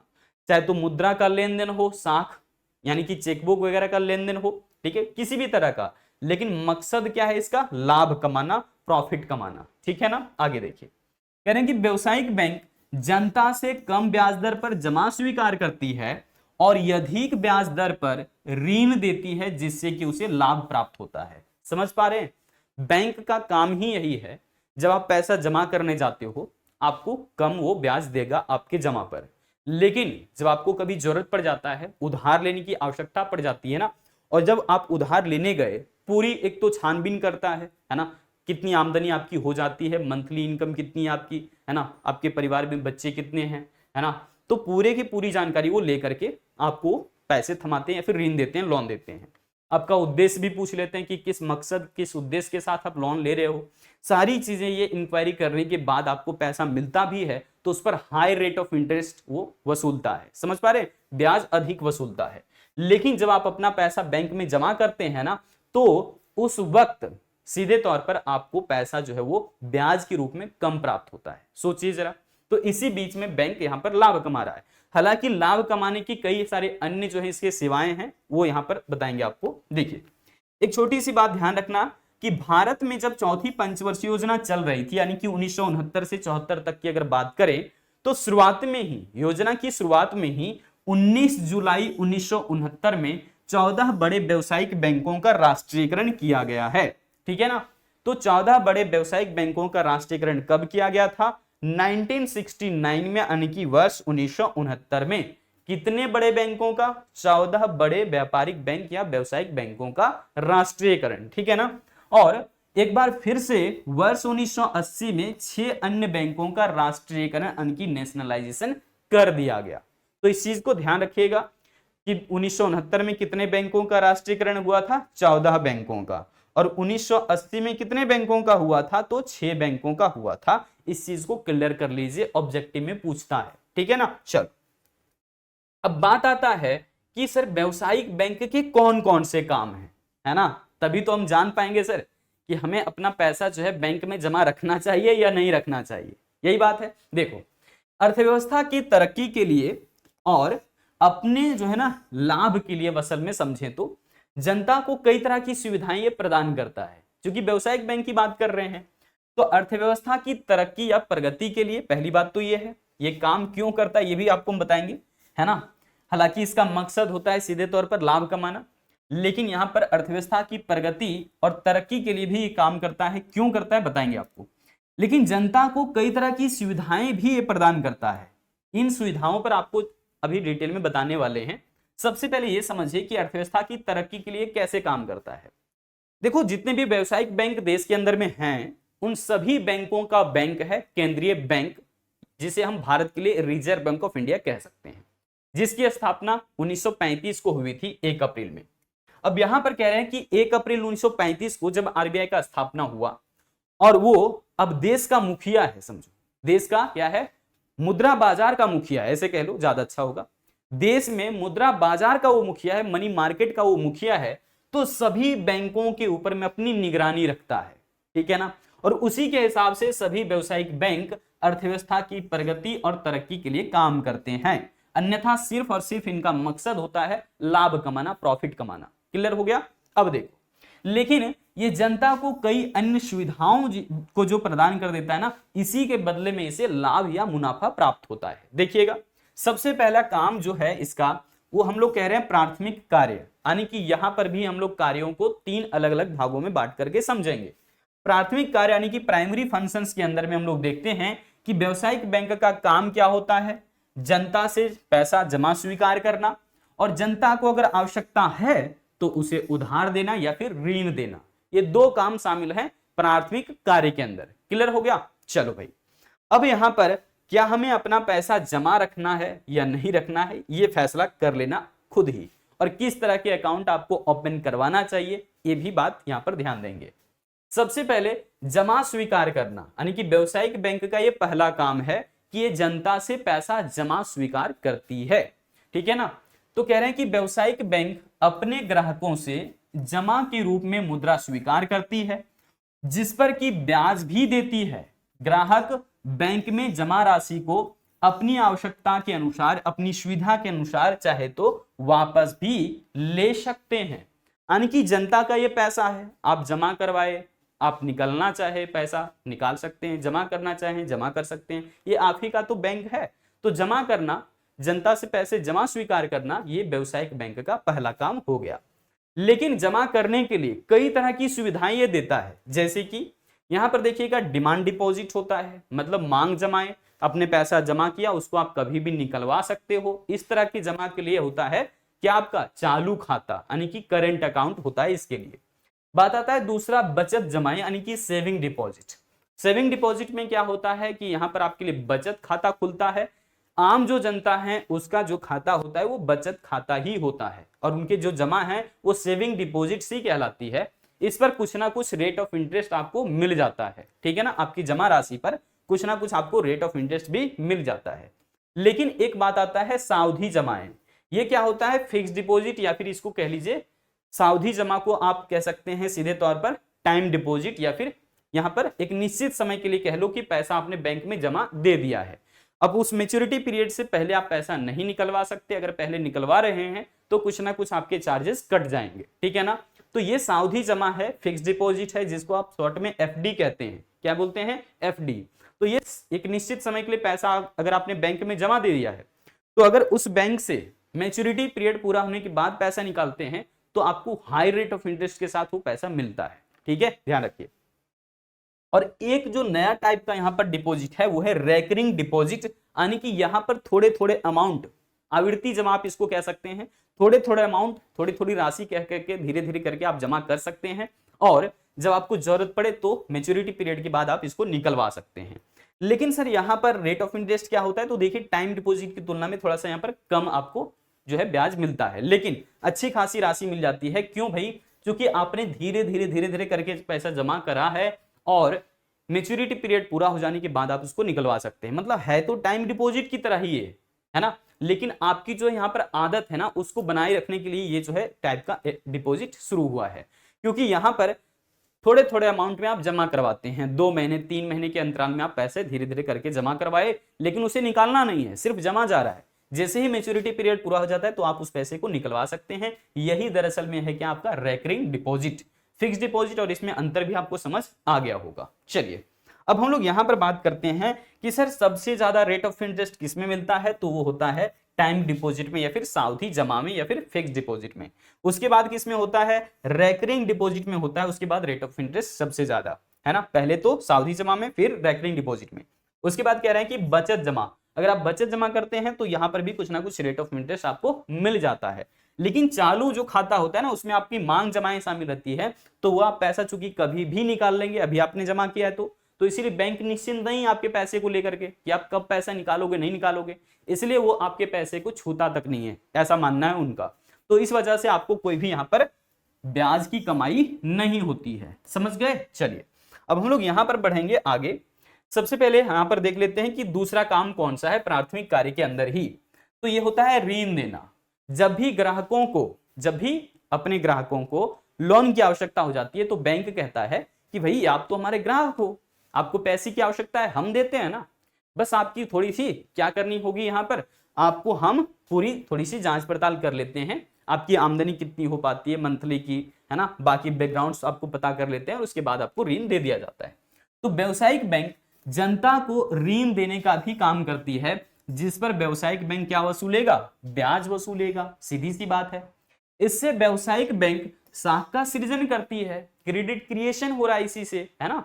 तो देखिए अब ये जितनी भी लोन देता है आपको व्यावसायिक बैंक, ये जनरली होता है अल्पकालीन ऋण यानी कि शॉर्ट टर्म लोन। तो ध्यान रखिएगा व्यावसायिक बैंक जो भी लोन आपको देता है जनरली वो लोन क्या होता है, शॉर्ट टर्म लोन होता है। ऐसा नहीं कि 10 साल 20 साल बाद चुकाएंगे, ठीक है, शॉर्ट टर्म लोन होता है, 1 साल या 1 साल से कम अवधि के लिए पैसे देता है आपको, ठीक है। किसी विशेष परिस्थिति या स्थिति में देखना होता है, हालांकि लोन के अलग अलग टाइप सब आ चुके हैं, तो कुछ कुछ चीजें हैं जो कि आपका हो सकता है कि वो पीरियड बढ़ा दिया गया हो, आप देर से भी चुका सकते हो, कुछ सरकार के द्वारा छूट भी मिला हो, ऐसा भी संभव है। तो ये आपको जनरली हम कह रहे हैं कि अल्पकालीन ऋण ही होता है जो व्यावसायिक बैंक द्वारा आपको प्राप्त होता है। लेकिन यहां पर जो ध्यान रखने वाली बात है, क्या सर हम इसमें अपना विश्वास बढ़ा करके बैंक से ज्यादा जो है लोन हासिल नहीं कर सकते? बिल्कुल कर सकते हैं। इसका तरीका क्या है, बैंक का विश्वास जितना होगा आपको, सबसे पहले आप छोटे लोन ले लीजिए, ठीक है, और उसे समय से पहले थोड़ा चुका दीजिए, ठीक है ना। बस छोटा सा लोन लीजिए, समय पर चुका दीजिए। 1-2 बार आपने अगर ऐसा किया, ठीक है, बिल्कुल बेहतरीन तरीके से वो टाइम पीरियड पहले ही आपने चुका दिया पैसा, तो निश्चित ही बैंक के साथ एक अच्छा विश्वास आपका बन जाएगा। और जब आप एक बड़ी धनराशि की मांग करोगे किसी वक्त, तो हो सकता है कि वो लोन आपको आसानी से मिल जाए, ठीक है, समझ पा रहे हो। तो यहां पर ऐसे जो है कारनामे किए जा सकते हैं, ठीक है। सो ये चीजें आपको क्लियर हो गई हैं। अब हम लोग यहां पर देखते हैं कि इसका द्वितीयक कार्य कौन कौन सा है। ये थोड़ा ज्यादा ही इंपॉर्टेंट है, यहां पर ध्यान रखिएगा। इसको हम लोग गौण कार्य भी कह सकते हैं, अंग्रेजी में सेकेंडरी फंक्शन कहते हैं। तो व्यावसायिक बैंक के द्वितीयक कार्य के अंदर हम लोग किसको शामिल करते हैं, जैसे कि एजेंसी का काम कर लेता है। आपको जो भी म्यूचुअल फंड वगैरह में पैसे लगाने होते हैं, किसी जगह पर किसी कंपनी में इन्वेस्टमेंट करना होता है, उसके लिए भी ये द्वितीयक कार्य के अंदर शामिल कर लेता है। एजेंट के काम ये करता है, ध्यान रखिएगा। व्यावसायिक बैंक क्या होता है, जनता का एजेंट के तौर पर काम करता है और सामान्य उपयोगिता से संबंधित सभी कार्य देख लेता है ये। और यहां पर सामान्य उपयोगिता का क्या अर्थ है, आइए एक एक करके समझते हैं।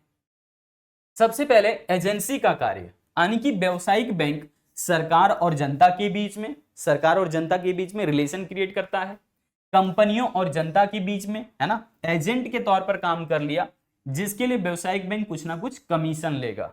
मैंने कहा ना व्यावसायिक बैंक है, फ्री में काम नहीं करता है, इसके लिए कुछ ना कुछ आपको जो सेवाएं दे रहा है उसके बदले में कमीशन वसूलेगा। तो यहां पर देखिए कुछ ना कुछ कमीशन भी ये लेता है।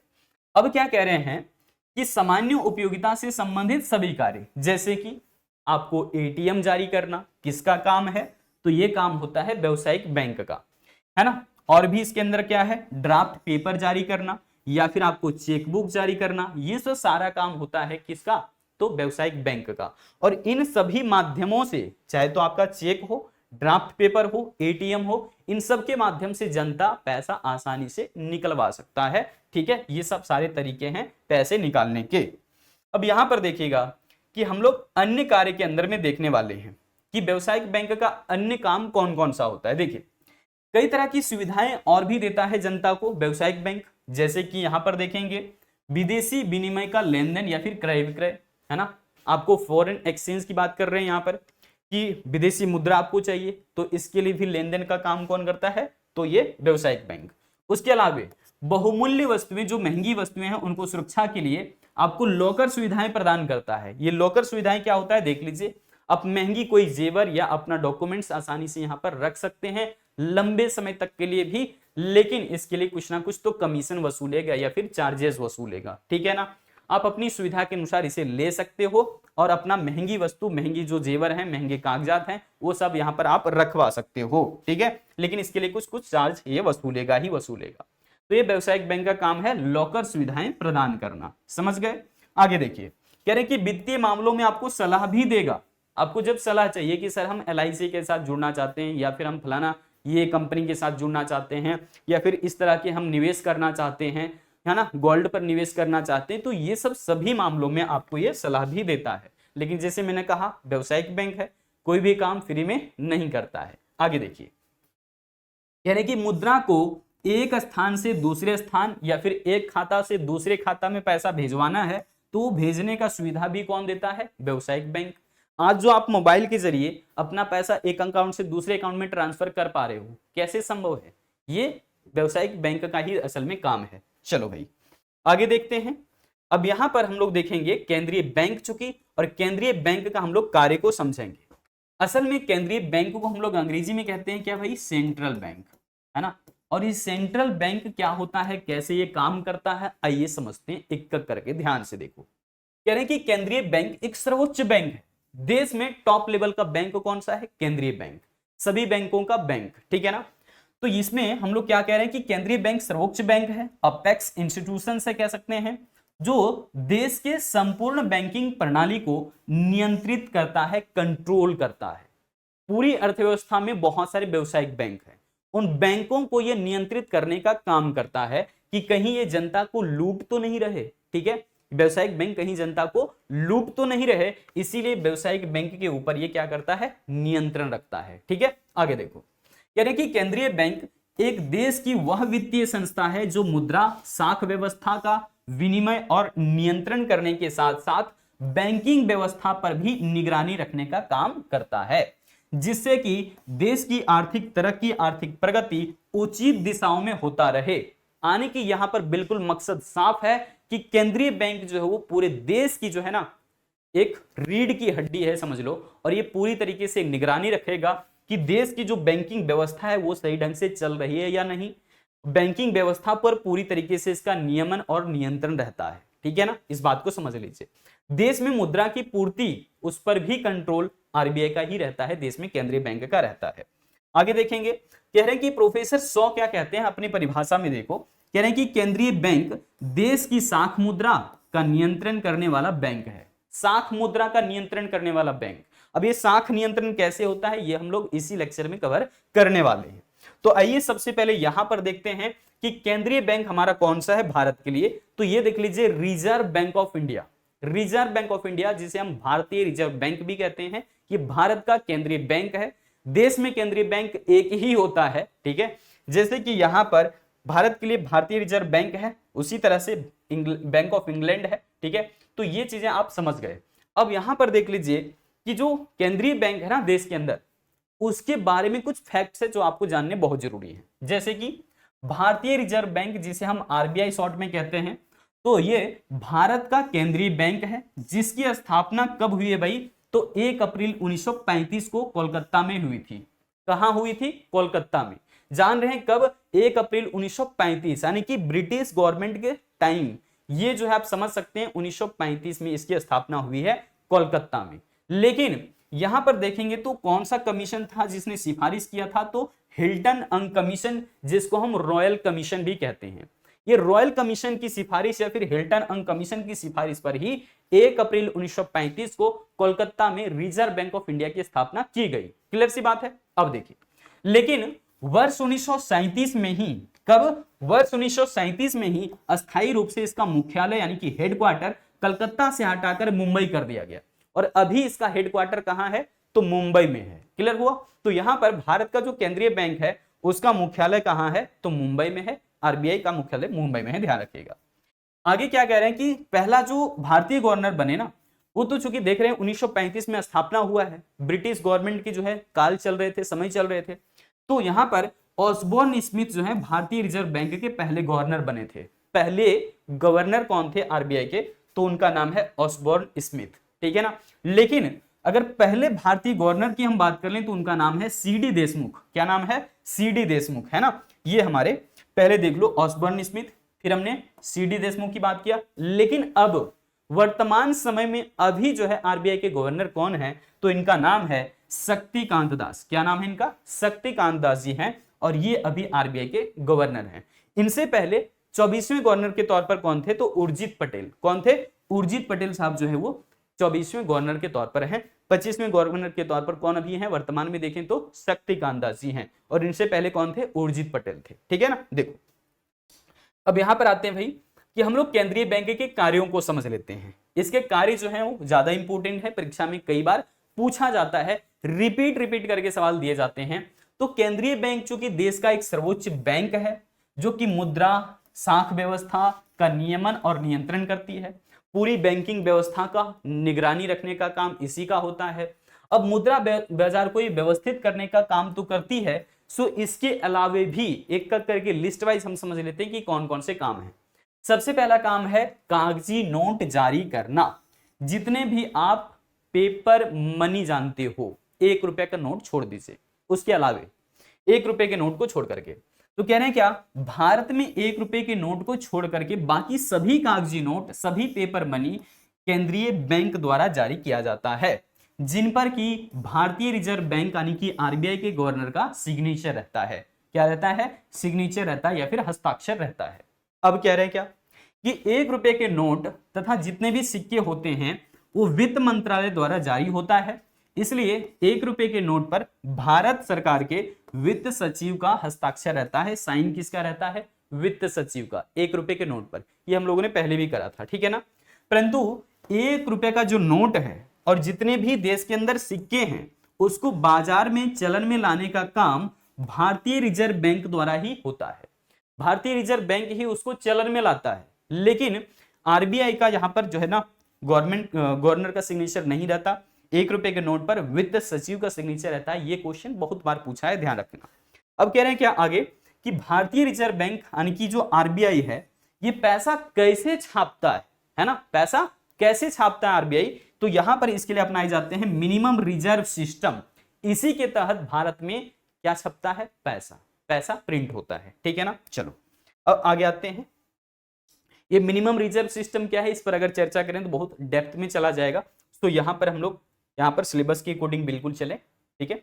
अगर आप लोगों को किसी को जानना है चैट सेक्शन में मेंशन कर देना। देखो अब कह रहे हैं क्या कि बैंकों का बैंक यानी कि केंद्रीय बैंक क्या है? बैंकों का बैंक है। हम लोगों का बैंक, जनता का बैंक कौन होता है? व्यावसायिक बैंक। लेकिन उन सभी बैंकों का भी बैंक होता है जिसको हम लोग कहते हैं यहाँ पर क्या है? केंद्रीय बैंक। और भारत के लिए केंद्रीय बैंक पता चल गया आपको कौन है? Reserve bank of India. इनका नाम हर एक नोटों पर मिल जाएगा सिवाय 1 रुपए के नोट को छोड़ करके। अब आगे देखो, कह रहे कि बैंकों का बैंक होने के कारण व्यावसायिक बैंकों के सभी कार्यों का ये जांच पड़ताल करते रहती है। सभी कार्यों का, किसके? व्यावसायिक बैंक जितने तरह का कार्य करती है सभी कार्यों पर केंद्रीय बैंक का निगरानी होता है और समय समय पर उन बैंकों को उचित निर्देश भी जारी करती है कि आपको कैसे देश के अंदर अभी काम करने की आवश्यकता है। देश की स्थिति को देख करके ये पूरे के पूरे नियम को तैयार करता है और फिर उसी के पालन को करके हम लोग जो है वो व्यावसायिक बैंक से लोन वगैरह ले पाते हैं। समझ रहे हो? तो अब यहां पर हम लोग ये देख लेते हैं कि केंद्रीय बैंक का और अगला काम कौन सा होता है। यहां पर हम लोग 3 सेगमेंट में इसको करने वाले हैं। कह रहे कि सरकार का बैंकर है ये, है ना। जिस प्रकार से हम लोगों का बैंक है व्यावसायिक बैंक, उसी प्रकार से सरकार का बैंक कौन सा होता है? केंद्रीय बैंक। सलाहकार है, सरकार के लिए केंद्रीय बैंक क्या है? सलाहकार है। और उसके अलावा सरकार का ये क्या है? एजेंट है। जैसे देखिए कह रहे कि केंद्रीय बैंक सरकार का बैंक होता है जिसमें आम जनता खाता नहीं खुलवा सकता। अब ये मत कहना कि सर मेरा भी मन कर रहा है कि हम रिजर्व बैंक ऑफ इंडिया में अपना खाता खुलवा ही दें, ठीक है, क्योंकि ये देश का सबसे बड़ा बैंक है। तो ऐसा नहीं हो सकता, ये जनता का जो है ना बैंक नहीं है तो जनता के लिए काम करता है, लेकिन जनता, आम जनता यहां पर खाता नहीं खुलवा सकते। ये सरकार का बैंक होता है असल में। यहां पर देखिए कह रहे हैं कि केंद्रीय बैंक सरकार की जमा रकम पर कोई ब्याज नहीं देता। सरकार जो अपनी धनराशि यहां जमा करती है ना केंद्रीय बैंक में, उस पर कोई रेट ऑफ इंटरेस्ट नहीं होता, ठीक है। आगे देखिए, बैंकर के रूप में अगर इसको आप समझें तो जैसे ही सरकार को आवश्यकता पड़ती है पैसे की, तो पैसे की आवश्यकता पड़ने पर केंद्रीय बैंक सरकार को आवश्यक रकम भी उधार देता है, ठीक है। पैसे की आवश्यकता है, उधार देता है। किसको? गवर्नमेंट को, सरकार को, ठीक है।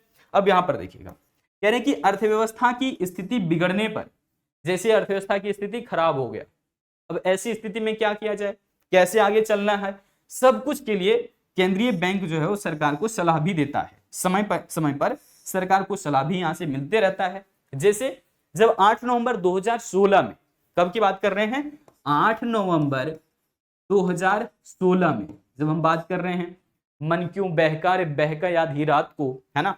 और हुआ क्या था? पुराने 500 और 1000 रुपए के जो नोट हैं उसे पूर्णतः चलन से बाहर कर दिया गया। यही था घोषणा 8 नवंबर 2016 को। तो इसी दिन की बात याद करके आप सोचिए कि क्या वो फैसला केवल सरकार का रहा होगा? नहीं। क्यों?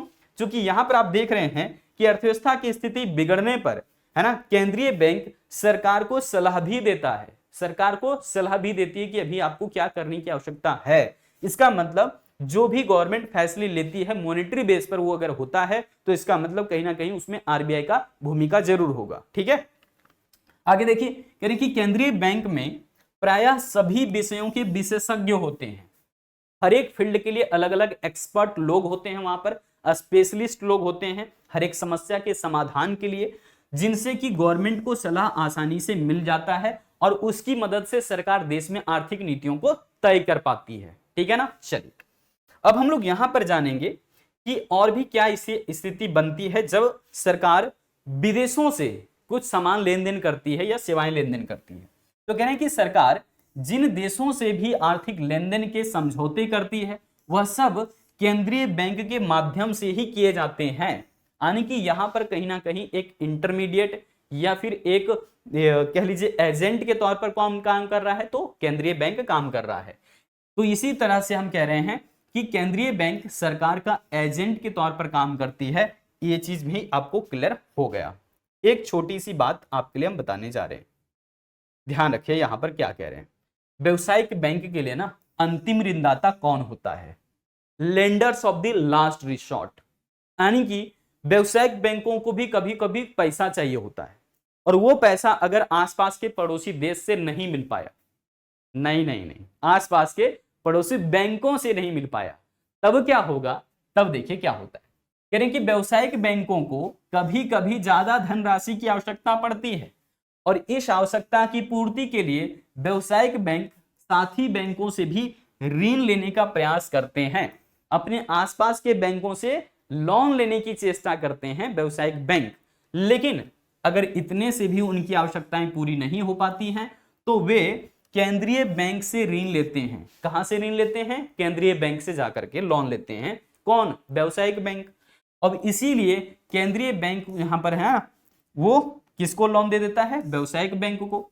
तो केंद्रीय बैंक ने अगर लोन दिया है व्यवसायिक बैंकों को अंतिम रूप से, तो इसीलिए केंद्रीय बैंक को हम यहां पर अंतिम ऋणदाता के तौर पर जानते हैं, जिसे अंग्रेजी में lenders of the last resort कहा जाता है। कि चलो भाई तुम्हें कहीं से भी लोन नहीं मिला तो हमारे पास है, हम आपको देते हैं। ठीक है, चलो अब यहां पर एक काम और भी हम देख लेते हैं मुख्य रूप से, उसके बाद लिस्ट वाइज करेंगे। कह रहे हैं कि आंकड़े जो होते हैं ना वो एकत्रित करने का काम केंद्रीय बैंक का होता है और समय समय पर उसे न्यूज़पेपर में, टेलीविजन में या फिर अपने वेबसाइट्स पर जारी कर देती है, अपडेट कर देती है। ठीक है, तो देखिए आंकड़े एकत्रित करना भी केंद्रीय बैंक का काम है, जिसमें कि आर्थिक सूचनाओं को या फिर आर्थिक आंकड़ों को दर्शाया जाता है। किसके लिए? आम जनता की जानकारी के लिए। ठीक है ना, और उसे समय समय पर प्रकाशित भी करता है। तो ये चीजें भी केंद्रीय बैंक का ही काम रह गया। अब यहां पर अन्य कार्यों को हम एक साथ में गिनती करेंगे कि व्यवसायिक बैंकों को लाइसेंस जारी करना केंद्रीय बैंक का काम है ना। जैसे मान लो कि अलग अलग जगहों पर हमें ब्रांच खुलवाने हैं तो उसके लिए हमें इसका एग्रीमेंट पेपर भी लेना होता है। जैसे देखो कह रहे कि नए नए जगहों पर हम व्यवसायिक बैंक का अपना क्या खुलवाना चाहते हैं? ब्रांच खुलवाना चाहते हैं, तो इसके लिए सहमति पत्र या फिर एग्रीमेंट पेपर लेना होगा केंद्रीय बैंक से जाकर के। ठीक है ना, तो केंद्रीय बैंक से सहमति लिए बिना आप अपना ब्रांच ओपन नहीं कर सकते नई जगह पर, इस बात को भी ध्यान रखिएगा। नए बैंक खुलवाने हो तो उसको लाइसेंस जारी करवाना होगा और नई जगह पर ब्रांच खुलवाना है तो फिर आपको एग्रीमेंट पेपर लेना होगा। ठीक है ना, फिर आगे देखिए कह रहे हैं कि व्यवसायिक बैंकों को विलय करवाना। अगर दो से ज्यादा बैंक आपस में नुकसान में चल रहे हैं ये लोग, तो इनको मर्ज कर दिया जाता है आपस में। ये काम भी किसका होता है? केंद्रीय बैंक का होता है। ठीक है ना, चलिए आगे यहां पर देखिएगा कह रहे हैं कि मुद्रा, जो साख मुद्रा है उसका नियंत्रण करना, और इसी के ऊपर में अब हम लोग डिटेल में चर्चा करने वाले हैं कि देश के भीतर कैसे जो है साख मुद्रा का नियंत्रण किया जाता है। ठीक है, चलो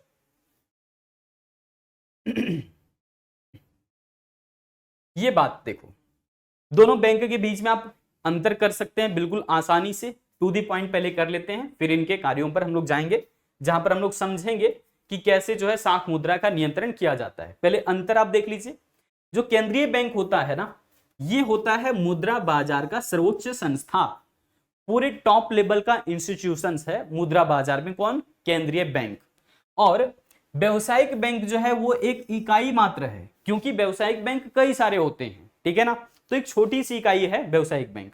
लेकिन टॉप मैनेजमेंट की जब बात आ जाती है तो सारा काम जो है किसने किया है? तो केंद्रीय बैंक ने किया है, आपने देखा भी।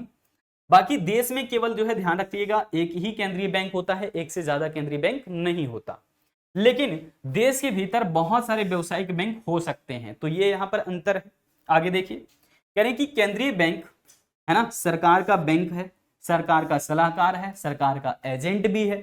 उसी प्रकार से व्यवसायिक बैंक जनता का बैंक है, ठीक है, जनता का सलाहकार है, जनता का एजेंट है। स्पष्ट हो रहा है? आगे देखो, कह रहे कि केंद्रीय बैंक लाभ के मकसद से काम नहीं करता है। ऐसा नहीं कि लाभ कमाने के लिए केंद्रीय बैंक स्थापित किया गया, नहीं। केंद्रीय बैंक का काम असल में है कि जितने भी आसपास में व्यवसायिक बैंक हैं, है ना, चाहे तो वो एसबीआई हो, एचडीएफसी हो, है ना, आईसीआईसी हो, तो ये सब जितने भी बैंक हैं, ये व्यापारिक बैंकों पर नियंत्रण रखने का काम किसका होता है? तो वो होता है केंद्रीय बैंक का। ये लाभ कमाने के मकसद से स्थापित नहीं किया गया है, ठीक है ना। आगे देखिए, लेकिन जितने भी व्यावसायिक बैंक हैं इनका मकसद बिल्कुल साफ है, ये लाभ कमाने के मकसद ही आए हैं। एक निवेशकर्ता के तौर पर, इन्वेस्टर के तौर पर ये जाने जाते हैं। अगला क्या कह रहे हैं कि केंद्रीय जो बैंक है ना, केंद्रीय बैंक का काम होता है साख नियंत्रण करना, जिसके ऊपर अभी चर्चा हम लोग करने वाले हैं। लेकिन व्यावसायिक बैंक का काम होता है साख का सृजन करना, लोन लोगों को जारी करना, ऋण जारी करना, ठीक है। आगे देखिए, यानी कि केंद्रीय बैंक का काम होता है नोट जारी करना, है ना, और इसके लिए इसे मोनोपोली पावर है, एकाधिकार दिया गया है, एकाधिकार शक्ति है नोट छापने का, किसको? केंद्रीय बैंक को। लेकिन व्यावसायिक बैंकों को नोट जारी करने का कोई अधिकार विशेष नहीं होता। सब कुछ बिल्कुल स्पष्ट है, बिल्कुल क्लियर है। अब यहां पर बात आती है कि सर मुद्रा जो है ना, आपने कहा साख मुद्रा, तो साख मुद्रा का नियंत्रण करने का कौन कौन सा विधि है ये बताइए, ठीक है। तो देखिए यहां पर दो अलग अलग मेथड्स हम लोग जानेंगे कि कैसे दरअसल में पूरे देश का जो साख मुद्रा है उसे नियंत्रित किया जाता है। तो इसके लिए दो मेथड कौन कौन से होंगे? मुद्रा पूर्ति को नियंत्रण करना आप यहां पर कह सकते हैं। साख नियंत्रण करने का यही मतलब है कि देश में कितना मुद्रा चलन में होगा, ये कौन डिसाइड करेगा? केंद्रीय बैंक डिसाइड करेगा। सो कैसे होता है ये सारी चीजें तय? देखिए, एक हम लोग यहां पर विधि देखेंगे मात्रात्मक, जिसको हम क्वांटिटेटिव मेजर्स कहते हैं, और दूसरा होता है गुणात्मक यानी कि क्वालिटेटिव मेजर्स। ये दोनों विधियों को हम लोग यहां पर डिटेल में करने वाले हैं, जिसके माध्यम से पूरे देश के भीतर लिक्विडिटी या फिर तरलता को कम या ज्यादा किया जा सकता है, और उसकी मदद से साख नियंत्रण आसानी से हो जाता है, ठीक है। चलो, सबसे पहले यहां पर आप समझेंगे कि ये जो मात्रात्मक माप है इसके अंदर कौन कौन सी चीजें शामिल होगी। मुख्य तौर पर इसमें हम लोग बैंक दर, रेपो दर, रिवर्स रेपो दर, इन चीजों को शामिल करेंगे, ठीक है। बैंक दर होता क्या है? मान लीजिए कि व्यवसायिक बैंक कोई एक है, एचडीएफसी मान लो, अब उसको लोन चाहिए, ऋण चाहिए, कब के लिए? दीर्घकाल के, लंबे समय के लिए। तो लंबे समय के लिए अगर किसी व्यवसायिक बैंक को लोन चाहिए तो उसको लोन मिलेगा कहां से? मैंने कहा lenders of the last resort कौन है? केंद्रीय बैंक। तो वही चीज कह रहे हैं कि बैंक दर वह दर है जिस पर रिजर्व बैंक व्यवसायिक बैंकों को दीर्घकालीन ऋण देता है। लोन कौन दे रहा है? केंद्रीय बैंक दे रहा है, रिजर्व बैंक दे रहा है। किसको दे रहा है? व्यवसायिक बैंकों को दे रहा है। तो जिस रेट ऑफ इंटरेस्ट पर इसको ब्याज, यानी कि जिस ब्याज पर इसको उधार मिलेगा व्यवसायिक बैंकों को, उसी ब्याज को असल में हम लोग कहते हैं बैंक रेट। यानी कि जो रेट ऑफ इंटरेस्ट तय किया गया है वो बैंकों के लिए तय किया गया है, आम जनता के लिए नहीं, बैंकों के लिए। यानी कि अगर केंद्रीय बैंक है ये और ये व्यवसायिक बैंकों को लोन दे दिया, तो जिस रेट ऑफ इंटरेस्ट पर लोन मिला ना व्यवसायिक बैंकों को, उसी रेट ऑफ इंटरेस्ट का नाम क्या है? बैंक दर है। क्लियर? अब देखो ये क्या होता है, प्रवृत्ति इसकी दीर्घकालीन होता है, इसका नेचर लॉन्ग टर्म के लिए होता है। अगर केंद्रीय बैंक ये चाहता है कि बाजार में मुद्रा की आपूर्ति, देश में मनी सप्लाई क्या हो जाए, तो यहां पर कह रहे हैं कि देश में मुद्रा की आपूर्ति और तरलता क्या हो जाए? अधिक हो जाए, बढ़ जाए, तो बैंक रेट को कम कर दिया जाता है, जिससे कि इसको सस्ता लोन मिलेगा, व्यवसायिक बैंक को सस्ता लोन मिलेगा। और यदि व्यवसायिक बैंक को सस्ता लोन मिला तो ये जनता को भी सस्ते में लोन बांटेंगे। समझ पा रहे हो? तो जनता के बीच में पैसा ज्यादा पहुंच जाएगा, जनता वस्तुओं और सेवाओं की मांग बढ़ा देगी। क्लियर हो गया? चलो, अब यहां पर यदि वह चाहता है, यानी कि केंद्रीय बैंक अगर ये चाहता है कि बैंक में पैसा या फिर बाजार में पैसे जो है उसकी मात्रा कम हो जाए, पूर्ति कम हो जाए या फिर तरलता कम हो जाए, तो बैंक रेट को बढ़ा दिया जाता है, जिससे कि इसको लोन तो मिलेगा उस समय, लेकिन महंगा में लोन मिलेगा। और अगर केंद्रीय बैंक से व्यवसायिक बैंक को महंगा में लोन मिला, तो केंद्रीय बैंक से लोन तो मिला लेकिन महंगा में, तो व्यवसायिक बैंक भी जनता को महंगा लोन बांटेगी। तो महंगा लोन जनता लेना चाहेगी? बिल्कुल भी नहीं, ठीक है ना, बहुत कम लोग लेना चाहेंगे।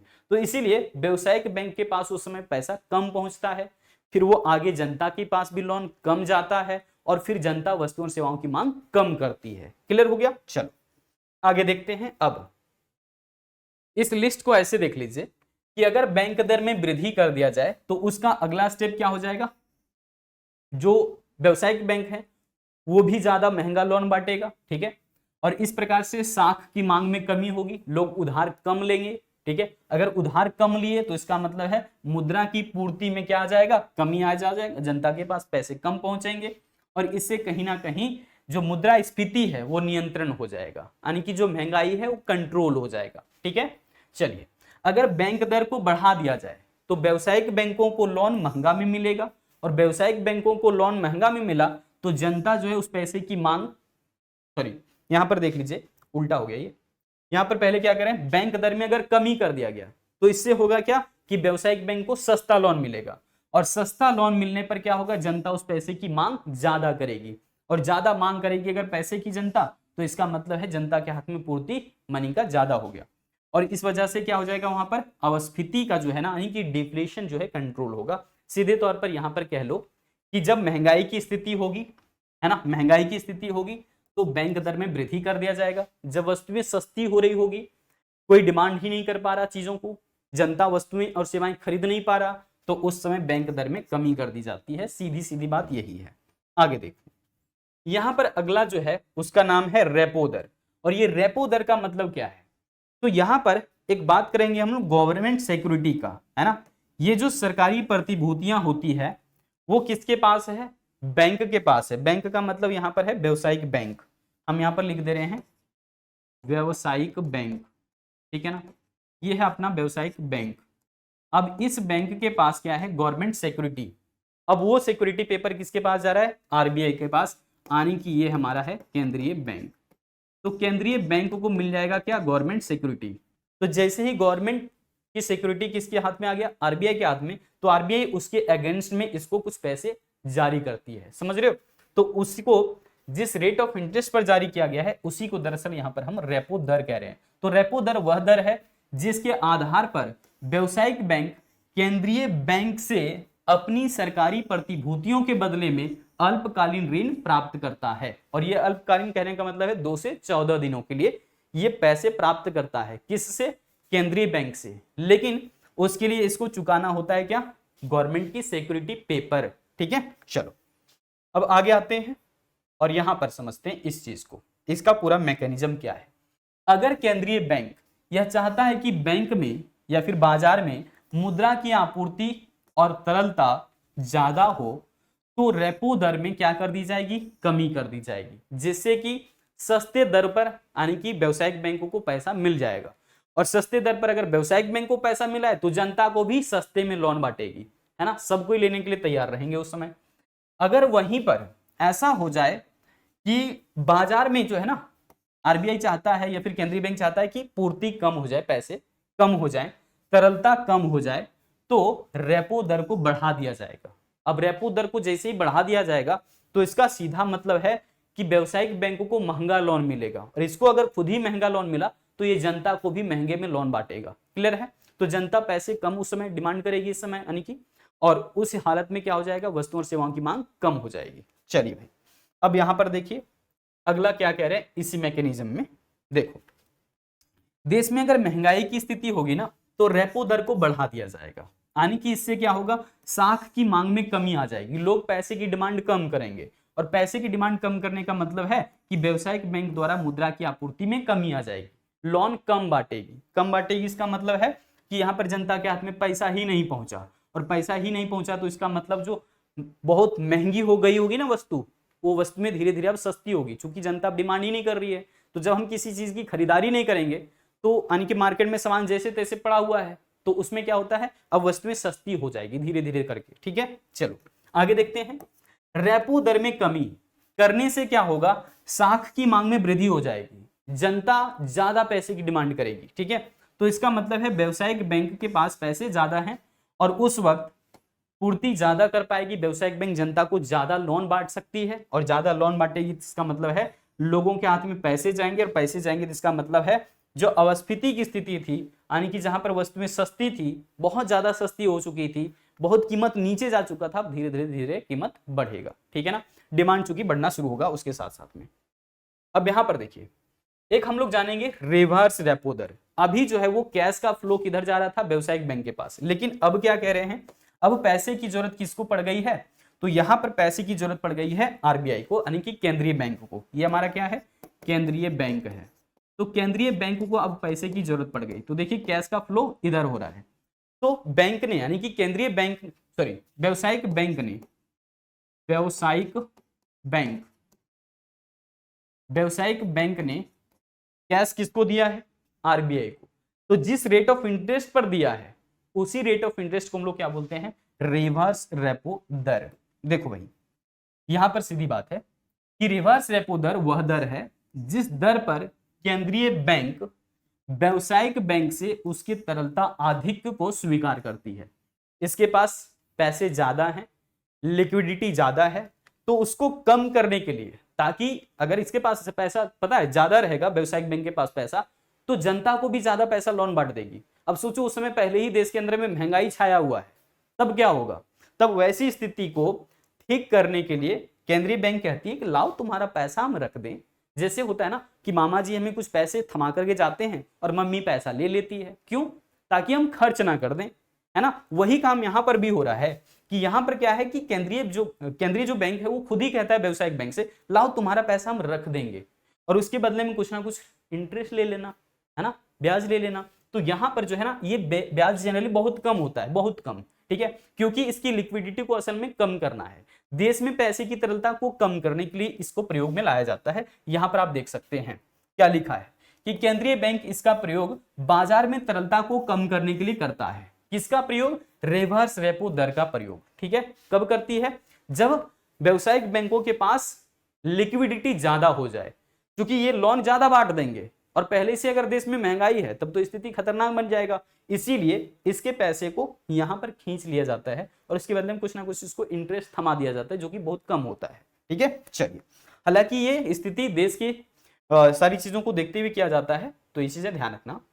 अब यहां पर कह रहे हैं वैधानिक तरलता अनुपात, जिसको हम अंग्रेजी में कहते हैं सैचुरेटरी लिक्विडिटी रेशियो, यानी कि एसएलआर। ये एसएलआर क्या होता है भाई, कह रहे हैं कि व्यवसायिक बैंकों को अपने जमा कुल राशि का एक निश्चित अनुपात अपने पास खुद ही रखना होता है। कैश के तौर पर हो सकता है, गोल्ड के रूप में हो सकता है, और ये अल्पकालीन आधारित साख प्रतिभूतियों के रूप में हो सकता है। इन तीनों रूपों में, कैश के रूप में, गोल्ड के रूप में, या फिर अल्पकालीन सरकारी प्रतिभूतियों के रूप में पैसा किसके पास है, तो नगद रखना पड़ता है खुद ही व्यवसायिक बैंकों को अपने पास। कुल जमा राशि का कुछ कैश, गोल्ड या फिर अल्पकालीन सरकारी प्रतिभूतियां किसको रखना पड़ता है, व्यवसायिक बैंक को अपने पास रखना होता है।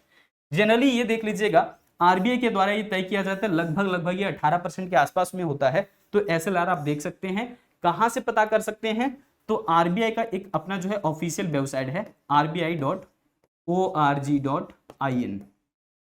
ठीक है, तो ये वाला वेबसाइट है, आप सर्च कर लीजिएगा और वहां पर जाकर के देखना करंट रेट्स में आपको दिख जाएगा सीआरआर, एसएलआर सब कुछ। ठीक है, अब यहां पर हम लोग सीआरआर के ऊपर में ही बात करने वाले हैं। ये होता क्या है, नगद आरक्षित अनुपात, यानी कि कैश रिजर्व रेशियो, शॉर्ट में बोलते हैं इसको सीआरआर। जनरली 4% से 6% के आसपास में होता है। कह रहे कि सभी व्यवसायिक बैंकों को अपनी कुल देयताओं का, कुल लायबिलिटीज का एक निश्चित अनुपात केंद्रीय बैंक के पास रखना होता है। अब कुछ धनराशि, मान लो कि व्यवसायिक बैंक ने बहुत सारे पैसे जनता से हासिल करा, अब वो पैसा मानकर यहां पर हम चल रहे हैं 100 लाख रुपए हैं, 100 लाख रुपए।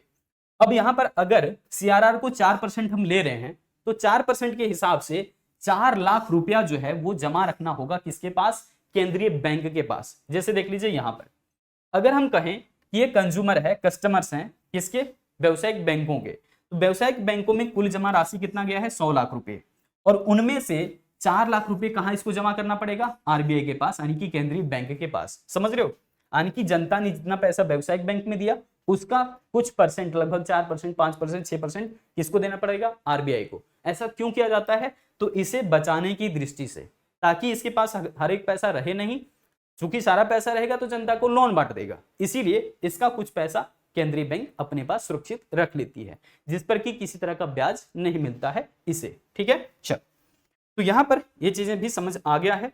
यहां पर देखिए स्पष्ट लिखा है कि इस पर केंद्रीय बैंक व्यवसायिक बैंकों को कोई ब्याज नहीं देता है, ध्यान रखिएगा, और सीआरआर जनरली जो है ना अल्पकालीन स्थितियों के लिए ही जो है होता है, और ये अल्पकालीन है, और साथ साथ में क्या है, आपातकालीन स्थितियों के लिए ये यूज करा जाता है। आपातकालीन मतलब ये कहीं ऐसी ना हो कि इसके पास जो है वो कुछ पैसा शेष रहा ही नहीं, ठीक है ना, तो ऐसे शॉर्टेज से बचाने के लिए ये फंडा जो है अपनाती है केंद्रीय बैंक। केंद्रीय बैंक कहती है लाओ ना तुम्हारा कुछ पैसा हम रख देते हैं सुरक्षित रूप से, हालांकि उस पर ब्याज हम नहीं देंगे, लेकिन तुम्हारी सुरक्षा की दृष्टि से ही हम पैसा ले रहे हैं तुम्हारा। क्लियर है, चलो अब हम लोग यहां पर देखते हैं अब हम लोग यहां पर जानते हैं कि असल में ये जो केंद्रीय बैंक है ये गुणात्मक जो माप है इसके अंदर कैसे क्या काम करती है ना, कैसे काम करती है। अच्छा, जो हमने सीआरआर देखा था, सीआरआर में वृद्धि कब किया जाएगा इसको समझ लीजिए पहले। ये सीआरआर बढ़ाया कब जाएगा, जब देश में लग रहा हो कि भैया बहुत महंगाई छा गया है, और महंगाई छा गया है तो जरूरी है ना कि इसके पैसे को कुछ ट्रांसफर करके कहां रखा जाए, आरबीआई में, ताकि इसके पास पैसा कम रहे, ये जनता को लोन कम बांटे, महंगाई ऑटोमेटिक कम हो जाएगा। लेकिन जब जनता के पास ऑटोमेटिक कम होगा, ठीक है, तो इसका मतलब है इसका कुछ ही पैसा यहां पर रखना पड़ेगा, कुछ ही पैसा, और आरबीआई उस समय कोशिश करेगी कि तुम खुद ही अपने पास अभी पैसा रखो, जनता की स्थिति ठीक नहीं है, तुम उसे लोन बांट देना। समझ आ गया, चलो, तो ये चीजें हैं, सीआरआर में कमी कर दी जाएगी तो क्या होगा, अस्फीति नियंत्रण होगा। ठीक है, ध्यान रखिएगा, यानी कि सीआरआर में वृद्धि कब की जाएगी, जब देश में महंगाई की स्थिति होगी, मुद्रास्फीति का स्थिति बना होगा। ठीक है, चलिए आते हैं गुणात्मक माप पर। गुणात्मक में सबसे पहला होता है चयनात्मक साख नियंत्रण, जिसको सिलेक्टिव क्रेडिट कंट्रोल्स कहते हैं। यहां पर आरबीआई इस मानकों को तय कर देती है कि व्यवसायिक बैंक को किन किन क्षेत्रों के लिए लोन देना चाहिए, है ना, तो यहां पर इस चीज को हम कहेंगे सिलेक्टिव क्रेडिट कंट्रोल। क्या करें कि चयनात्मक साख नियंत्रण से हमारा मतलब यह है कि अर्थव्यवस्था के कुछ चुने गए क्षेत्रों से संबंधित केंद्रीय बैंक को मौद्रिक नीति से लिया जाता है। सीधे सीधे तौर पर यह समझो कि केंद्रीय बैंक की एक ऐसी नीति जिसको मौद्रिक नीति कहते हैं, मॉनेटरी पॉलिसी कहते हैं, तो उसी का ये पार्ट है, और इसका जो मेन मकसद रहता है वो ये रहता है कि व्यवसायिक बैंकों द्वारा अनचाहे आर्थिक क्रियाओं या फिर गैर प्राथमिक क्षेत्रों के लिए जो लोन दिया जाता है उस पर लगाम लगाना, रोक लगाना। क्योंकि व्यवसायिक बैंक के पास पैसा होता है ना, तो अपने लाभ के लिए किसी भी क्षेत्र को लोन बांटने लगता है, लेकिन यहां पर कई बार जब स्थिति ठीक नहीं रहती तो केंद्रीय बैंक कहती है आरबीआई से कि भैया तुम ऐसा क्यों कर रहे हो, देश की स्थिति अभी ठीक नहीं है और इस क्षेत्र के लिए आप लगातार लोन दिए जा रहे हो, तो इसको लोन नहीं देना है, दूसरे क्षेत्र को लोन देना है। समझ रहे हो, मतलब सिलेक्ट कुछ यहां पर ऐसे किया जाता है कि देश की स्थिति कैसी चल रही है, कौन सा क्षेत्र ज्यादा अच्छा चल रहा है, तो उसमें लगातार आप लोन बांटोगे तो वही क्षेत्र अच्छा होगा। तो एक काम करो, जो दूसरा क्षेत्र की स्थिति बिगड़ा हुआ है, हालात खराब है, उस क्षेत्र में आप लोन बांटो। तो ये कहती है कौन, आरबीआई। ठीक है ना, तो इसका मकसद साफ होता है कि व्यवसायिक बैंकों द्वारा जो अनचाहे आर्थिक क्रियाएं की जाती है या फिर गैर प्राथमिक क्षेत्रों को जो लोन दिया जाता है उस पर लगाम लगाना, रोक लगाना, और साथ में क्या, उसे हतोत्साहित करना, डीमोटिवेट करना थोड़ा सा व्यवसायिक बैंक को, ताकि वो बराबर एक ही क्षेत्रों में लोन ना बांटते रहे और ऐसा ना हो कि कोई दूसरा क्षेत्र कमजोर पड़ गया। ठीक है ना, तथा प्राथमिक क्षेत्रों में आर्थिक क्रियाओं के स्तर को बढ़ाने और साख प्रभाव को प्रोत्साहित करना है कि भैया ऐसे क्षेत्र में लोन बांटो ना जहां पर असल में पैसे की कमी है, जिसको तरक्की के लिए पैसे चाहिए असल में। अब यहां पर इसको देखते हुए किया जाता है कि देश की हालात कैसी है, कौन सा क्षेत्र मजबूत पड़ रहा है, कौन सा क्षेत्र कमजोर पड़ रहा है, तो सिलेक्टिव मेजर्स ये होते हैं। ठीक है ना, अब यहां पर आइए, जब हम लोग बात कर रहे हैं साख राशनिंग का, तो इसमें जो है ना एक लिमिट कर दिया जाता है, एक सीमा तय किया जाता है कि भाई तुम इससे ज्यादा लोन नहीं दोगे। ठीक है ना, चाहे कुछ भी हो जाए। तो यहां पर देखिए कह रहे हैं कि साख राशनिंग के अंतर्गत केंद्रीय बैंक, है ना, व्यावसायिक बैंकों द्वारा ऋण देने की अधिकतम सीमा को निर्धारित करता है। यह तय कर देता है कि भैया तुम इतने लोन दे सकते हो, इससे ज्यादा नहीं दे सकते। तो इसको यहां पर कहा गया है क्या, साख राशनिंग, यानी कि व्यावसायिक बैंक कितना लोन जारी कर सकता है, इन मानकों को तय यहां पर कर दिया जाता है, इस सीमा को तय किया जाता है, इसी को बोलते हैं साख राशनिंग करना। ये जो जितने भी आपने देखा है ना, चाहे तो CRR SLR है ना, ये सब जितना भी आपने समझा, ये सब के सब मौद्रिक नीति के अंतर्गत आते हैं, जिसे भारत में रिजर्व बैंक ऑफ इंडिया द्वारा जो है वो अपनाया जाता है, लेकिन इसका प्रयोग करके ही व्यावसायिक बैंक द्वारा जारी किए जाने वाले साख पर आसानी से नियंत्रण किया जा सकता है। तो ये रहा आपका टोटल का टोटल कंसेप्ट, जहां पर हमने बारीकी से आके चीजों को हल कर दिया है। अब आपकी इसमें जो है कोई भी ऐसी बात नहीं रही कि आपको ना समझ आए। एक चीजें जो आपको यहाँ पर हम शॉर्ट में ब्रीफ कर देते हैं कि हम लोगों ने यहाँ पर देखा क्या भाई, मुद्रा एवं बैंकिंग, ठीक है ना। ध्यान से समझिएगा कैसे कैसे आपका चैप्टर चला है। और मुद्रा एवं बैंकिंग के अंदर में सबसे पहले हम लोगों ने सीखा कि भैया ये जब पैसा नहीं था तो वस्तु विनिमय प्रणाली चल रही थी, है ना, बार्टर सिस्टम चल रहा था, और बार्टर सिस्टम में बहुत सारी कठिनाइयां हुआ करता था। तो अब हम लोग जो है मुद्रा के बारे में बात कर लिए कि मुद्रा असल में होता क्या है और मुद्रा के कार्य कौन से हैं, है ना, मुद्रा कौन सा होता है और मुद्रा के कार्य, है ना, मुद्रा एवं उसके कार्य। उसके बाद हम लोगों ने क्या देखा, हम लोगों ने देखा बैंक, है ना, और बैंकों के प्रकार में हम लोगों ने बात किया व्यापारिक बैंक या फिर व्यावसायिक बैंक, और उसके बाद हम लोगों ने बात किया केंद्रीय बैंक, ठीक है। तो ये दो तरह के बैंक यहां पर हो गए, और इनके भी कार्यों पर हम लोगों ने चर्चा किया, ठीक है ना, इनके भी कार्यों पर हम लोगों ने चर्चा किया। तो यहां पर हम कहेंगे व्यापारिक बैंक के कार्य, व्यापारिक बैंक के कार्य पर बात कर लिए, और साथ साथ में हम लोगों ने ये भी देख लिया कि केंद्रीय बैंक का कौन कौन सा काम है, केंद्रीय बैंक का कार्य पर भी हम लोगों ने चर्चा कर लिया। और सबसे आखिरी में हम लोगों ने बात किया साख नियंत्रण की विधियां, जिसमें हम लोगों ने दो तरह की विधियों पर चर्चा किया, है ना, आपने देखा मात्रात्मक और गुणात्मक। तो ये था सारा का सारा आपका कंटेंट, जो कि मुद्रा एवं बैंकिंग के अंदर में बेहतरीन तरीके से आपको एक एक करके करवाया गया। इसी तरीके से मिलते हैं हम लोग फिर से अगली अपडेट के साथ। जय हिंद।